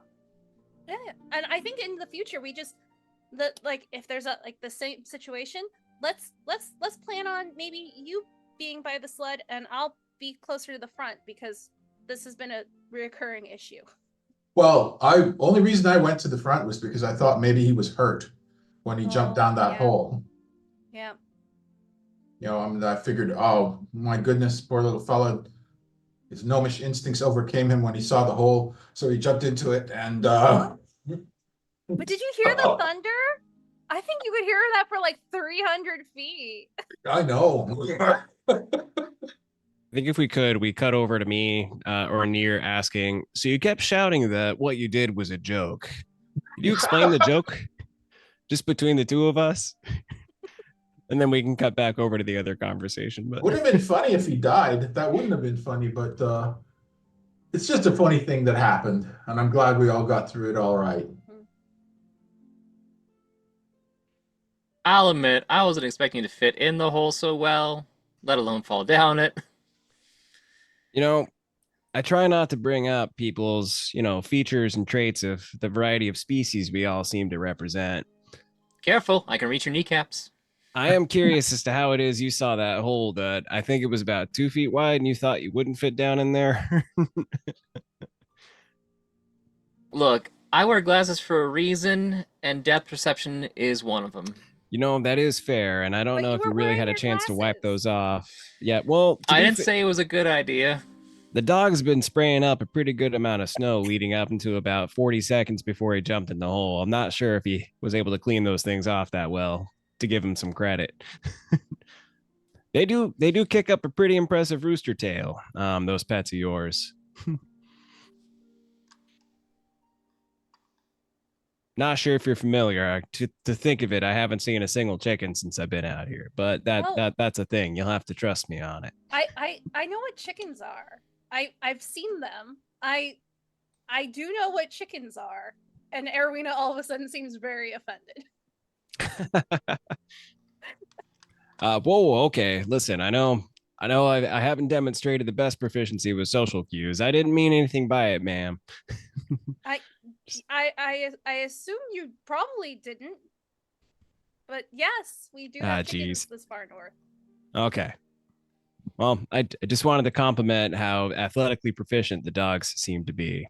And I am kind of curious. Ginjack brought up something interesting. My whole life, I've kind of thought about what it would be like to make an oath without having to beat anybody in particular. What did it feel like to know that you made a promise to nature and nature made a promise back? Huh. I mean, pretty spectacular, actually. Hmm. It was kind of quiet. It's hard to explain. It was just a lot of faith in something bigger than myself, but not with a specific name. That's interesting. All right. Well, thanks for entertaining the question. And I kind of give a look over at Ginjack and I put my hand around my neck. It hasn't come up, but I am rocking a Raven Queen emblem outside of my armor. And I just kind of give you a considering look, but it's not mean by any means. I don't hold it against you. I mean, we hung out with Castle for ages. Oh, sure. I'm excited to maybe meet that person at some point. A lot of the interesting stories had to do with her, the other big murder mama. I just I don't hate followers of the Raven Queen. Quite the contrary. I more feel sorry for them. If it's any consolation, I consider myself more of like an auditor to the faith, but can you elaborate on that? Because I've had interesting interactions with her worship my entire life, and I don't see any black birds in the sky, so your thoughts are safe amongst friends, I guess. I just find as far as here's the thing, a lot of gods are fickle. Their goals are often not to look out for the best interests of their followers, without getting something in return. That fickleness can range from the cruelty of Umberlee, in which case you'd have to be mad to worship the Mother of Storms. But people do, mainly out of fear. And you'll find people tossing a bit of an offering into the ocean before they take off to sea, even though they're not necessarily worshippers of Umberlee. So, in my village, it was kind of like you pray to the appropriate god for the occasion. There's no point in if you're going to war, don't pray to Shantea. That's silly. If you're laying down seed or tilling the field, that's who you pray to, right? And if you pray for peace and tranquility in your community and you're not fancy folk, Shantea is a good choice, But on the other hand, but the Raven Queen, her stock in trade is secrets. And she collects them. And she loves them. Those are the most precious things, theologically, to her. Not so much material, but knowledge. And the knowledge comes at a price. Now, the thing I like about Shantea, that her price is basically be a decent human being. Or, sorry, be a decent being. Be good to each other and be good for goodness sake. And then when you offer your offerings to her, she'll give her blessing to you as a bountiful mistress. She can represent that part of nature. But if you cross her, she can also represent that part of nature, that involves, trees falling on you, your crops dying, so on and so forth. Of course. But in general, she's a merciful and kind god. The Raven Queen, you get nothing without sacrifice. You get nothing without giving her something. And that's a different kind of relationship. It's not one I would approve of, but I understand it. If I desperately needed a secret, it's like I said, different god for different occasion. If I desperately needed to find a secret, then I would go to her or I'd pray to her, knowing, however, that she will exact what she considers a suitable price for it. Of course. And So that is the source of my misgivings and why I feel sorry for those who, I mean, like, we're all kind of followers of all the gods, if you consider my explanation and the fact that we are in, I'm going to use a fancy word here, pantheistic system of theology, right? We're with multiple deities.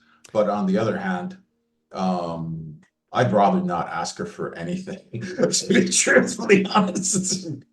But that's your choice, because that's the other thing about being people. You know, we all have our free will and your free choice, and it's your choice to make.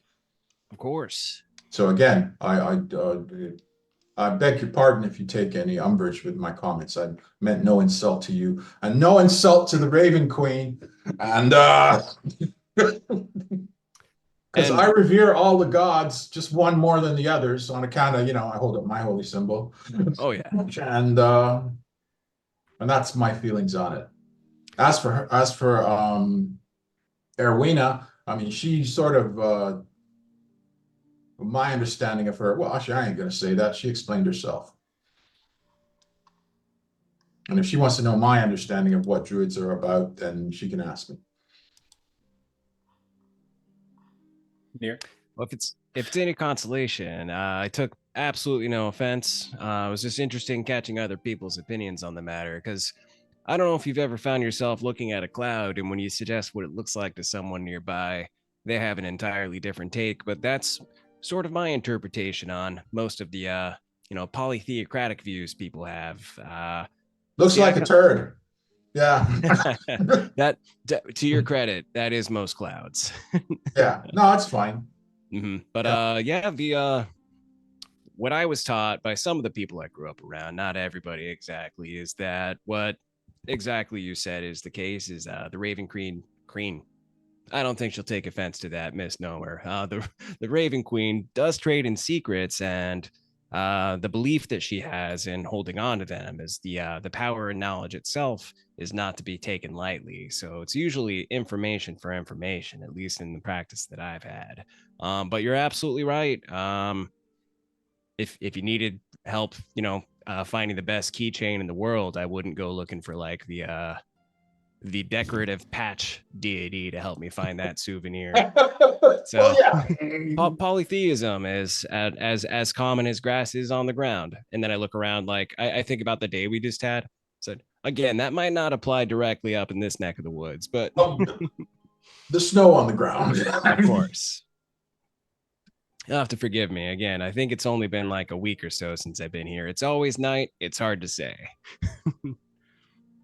Get used to it. When the auroras are out, that's daytime.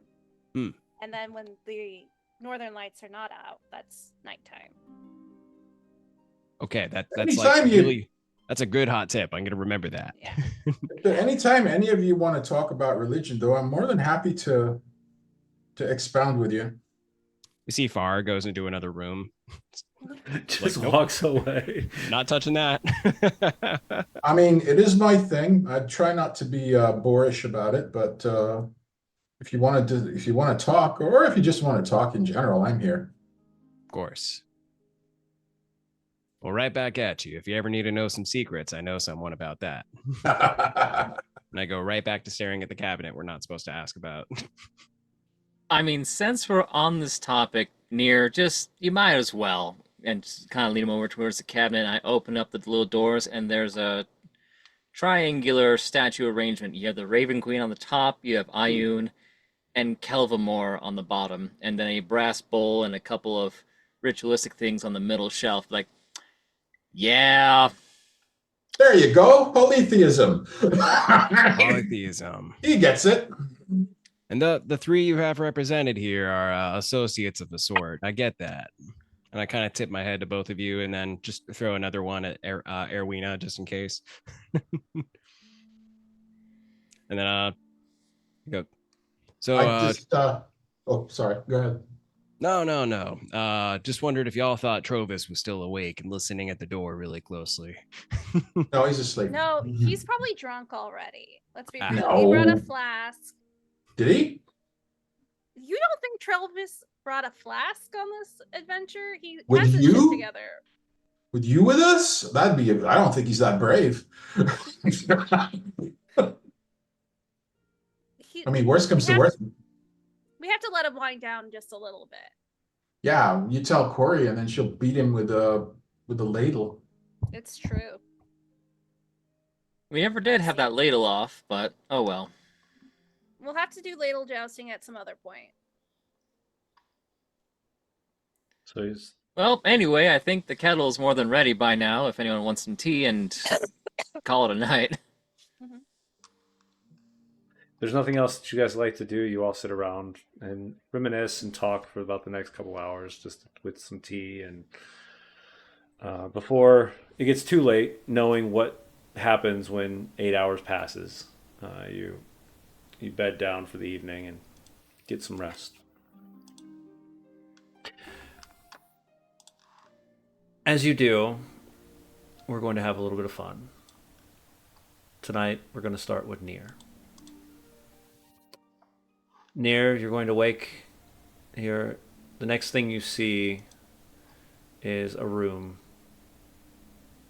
Dark, small lantern light sitting on the in the distance. It kind of just slowly just bobs slightly.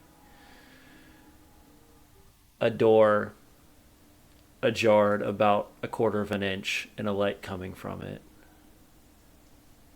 The ground you feel underneath your feet is solid, snow's not around. Big improvement. You realize you're sitting in a chair.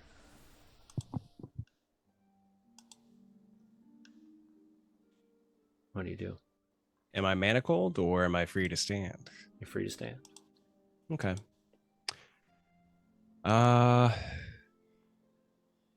Shadows are my friend, so I begin experimenting with the space, sort of moving in the direction of the light, but not directly toward it. I'm going to take, assuming there's no barrier preventing me, be it a wall or something else, I kind of tentatively, as quietly as possible, though it not be my specialty, just begin moving toward it, but not directly at it, and looking about me, turning in a 360 back to the front as needed, just to keep an eye on the space, because this certainly doesn't seem like Kelevar's magnificent sleep space.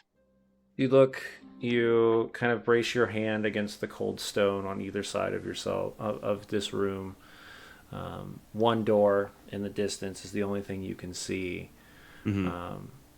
A wall, and behind you sit where the chair was sitting next to. Nothing else in the room. I mean, I gotta ask, if I turn around, do I still see the chair, or is there like a wall right behind me all of a sudden? No, the chair's sitting there. Okay. With a little bit better understanding of the space, continuing to kind of like run my hands along the walls as I go. I'm gonna just continue walking in that direction, being mindful of anything that could be dangerous to step on between here and there. Okay. So you take a few extra steps. You notice that you step into what seems to be maybe a small puddle of water or of liquid that kind of splashes as you step down on it, rippling it a little bit. You start to hear whispering as you get closer to the door. Mm-hmm. I get especially quiet. I would probably do a sniff test, just running the fingers of my left hand through the fluid and giving it a quick sniff as I move forward. But that's a tertiary focus of mine, while I try to focus in very closely on the whispering I might be hearing, just to see, is it a language I understand? If so, are they voices I'm familiar with? Either way, what are they saying? It's uneligible to tell what's being said. It's just whispers. Okay. Do the whispers have a direction, or is it just kind of happening? It seems like it's coming from behind the door. Like there's somebody there are people in the other side of the room, or on the other side of that door. One of the first things I learned as a child who liked snacking in the middle of the night in real life, and for all I know, this was true of Nier as well, is that there's a very specific way to carefully press down a lever to open a door and to slowly move it open to make as little noise as possible. So depending on the type of door jam I'm dealing with, to the best of my ability, I lightly press or lightly turn or lightly twist. I pull towards me at first, push down, and then begin to push forward. to the best of my ability to try to make it have as little sound as possible so I can see what's going on in the space beyond. All right, give me a sleight of hand check. Cool.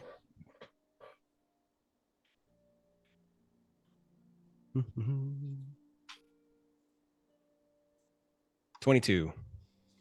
With a 22, you easily place your hand around what seems to be just a metal, just a metal door handle, not rounded, piece like almost just like a piece of metal that's just connected to the door.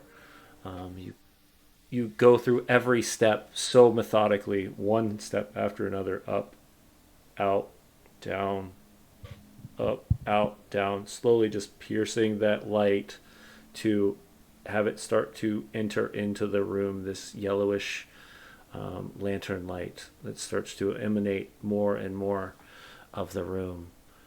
And as you get to a point where you could peer around the edge to look and see what's on the other side, that's where we'll pick up next episode. Fine. Hope you all had a wonderful evening in Icewind Dale with us. The Zorns are out and hungry. The Dorgar are invading all over. The terrible dragon is terrorizing the entirety of Icewind Dale. And apparently our player's goal is not to destroy it, but to ride it. We'll find out. Or drive it. Or drive it, if it is a drivable opportunity. Drive is goal number 1. Ride is a close second. Yes. Yeah.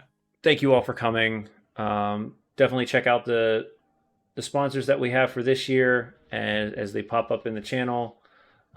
If you haven't followed us yet, make sure you go over and follow on Instagram, YouTube, and Twitch. We love to have our community continue to grow. If you want to be more a part of this show, make sure that you hop into our Discord. And moving forward, just going to do a quick roundup, let everybody know who they are, where you can find them, and if they've got anything cool going on this coming week. We'll start with Alix. Hi. There we go. Sorry, I am fighting a cold. Sorry. It's a very tail end. So exciting things are happening. The first episode of Eberron was yesterday. It should be on video on demand on To Be Diced. So if you're interested in that, let me know and I can shoot you some links. I play Sheila Dunewalker, the desert dog. She is a coyote gnoll and just a little ray of sunshine with rage. It's great. Yeah, so you can catch me. That'll be on the same weeks as Dress to Quest over on that channel. And I also have my TikTok and my Instagram and my threads and all sorts of other social media handles. Yeah. Awesome. Humphrey, what's going on in your world? Oh, hello. I am Humphrey Wendell Wickham. Anywhere, everywhere. Nothing really on the horizon right now. Just dealing with some family stuff, and who knows when I'll get around to actually doing things again outside of this game. So, well, we are so glad that you continue to do this game because you are a wonderful part of this story. All right, awesome. Someone's go check out jump Humphrey. in the hole. Somebody's got to jump in the hole. Sam. Hey everybody, you can find me on most socials at why not? Like everybody's favorite robot camel from Star Wars, you can find me at Dungeons Hamster. And this coming Friday, I believe. Yeah, it's Friday the 6th. I think so. This coming Friday, I'll be on the Crit One and Done podcast. Still gonna work out details with them as to whether or not that's live or if you can catch it later on demand. But I'll be releasing details on my socials. Still working with James when we have free time on a couple of interesting things that are coming up, and we can't wait to tell you more about that soon. And on pretty much any game where you can find me, as long as I'm not playing a more studious type, you can count on me to jump in the hole right behind someone, if not first. Awesome. And our absolutely 100% amazing artist, Chris. Hi everyone. So that was kind of like I was trying to do the dog sled, next version of the dog sled. So I just did a lot of perspective tricks Yeah. to try to organize that while I was writing my sermon. And and over here we have the first encounter with the Zorn, and Oh. Heck yeah. with Kelevar and Nier. And then there's Aerwyna's wooden sword moment. Hell yeah. This is awesome. Right there. I usually only choose one image to Mhm. reflect The episode. the entry. So I figured that out. I'll figure it out. Absolutely. It's not going to be the dog sled, I don't think. But We actually have a dog sled one. It's just with different Yeah. people on it. yeah, we already have a dog sled one, but we don't have one updated with new players. Yeah. So I'll do that. I'm a complete. Oh, just so you know, yeah, I don't exist on social media, so don't look for me. And We just keep tagging random Chris's. We'll find him one day. Yeah, one maybe. day. All right, I tell you where to find me, but then I'd have to kill you. So Well, but Chris, you can always see me here once every 2 weeks. absolutely. And we, like, once again, Chris and Humphrey are both wonderful players and friends of ours here at the Misfits, and we are so glad that they're able to join us every other week. There is talk that this could return back in the late future at a weekly game. I'd love to continue to do this more often, but other projects have to be finalized first and everything like that. Real quick, just a couple things about the Misfits coming up. This week, we've got another Shadow Dark writer coming on for Tavern Talks. So if you want to learn more about Shadow Dark, come on, hang out, learn how to write it, learn how to play it, game master it, all the fun stuff. Thursday, I believe Chuck is rejoining us back with some Beaker builds. We'll find out that in the near future. It's either going to be more Gunpla or it's going to be painting, one of the two. We're not sure yet. As Sam said, we've got a couple extra projects working in the near future. We don't know timeframes on it yet, but I can at least announce the two projects. So Miss Amoria is in progress right now with our actors, and the Power Rangers TTRPG, which launches later this year, is also already in the works moving forward.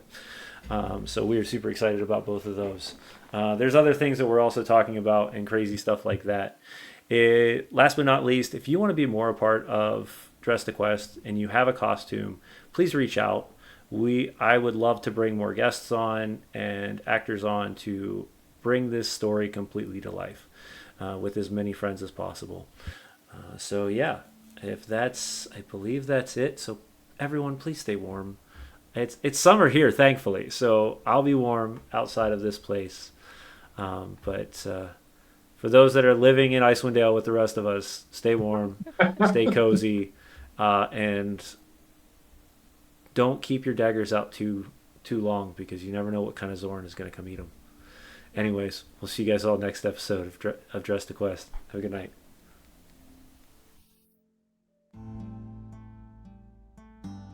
And stay around for raid. Woo! Thanks for running.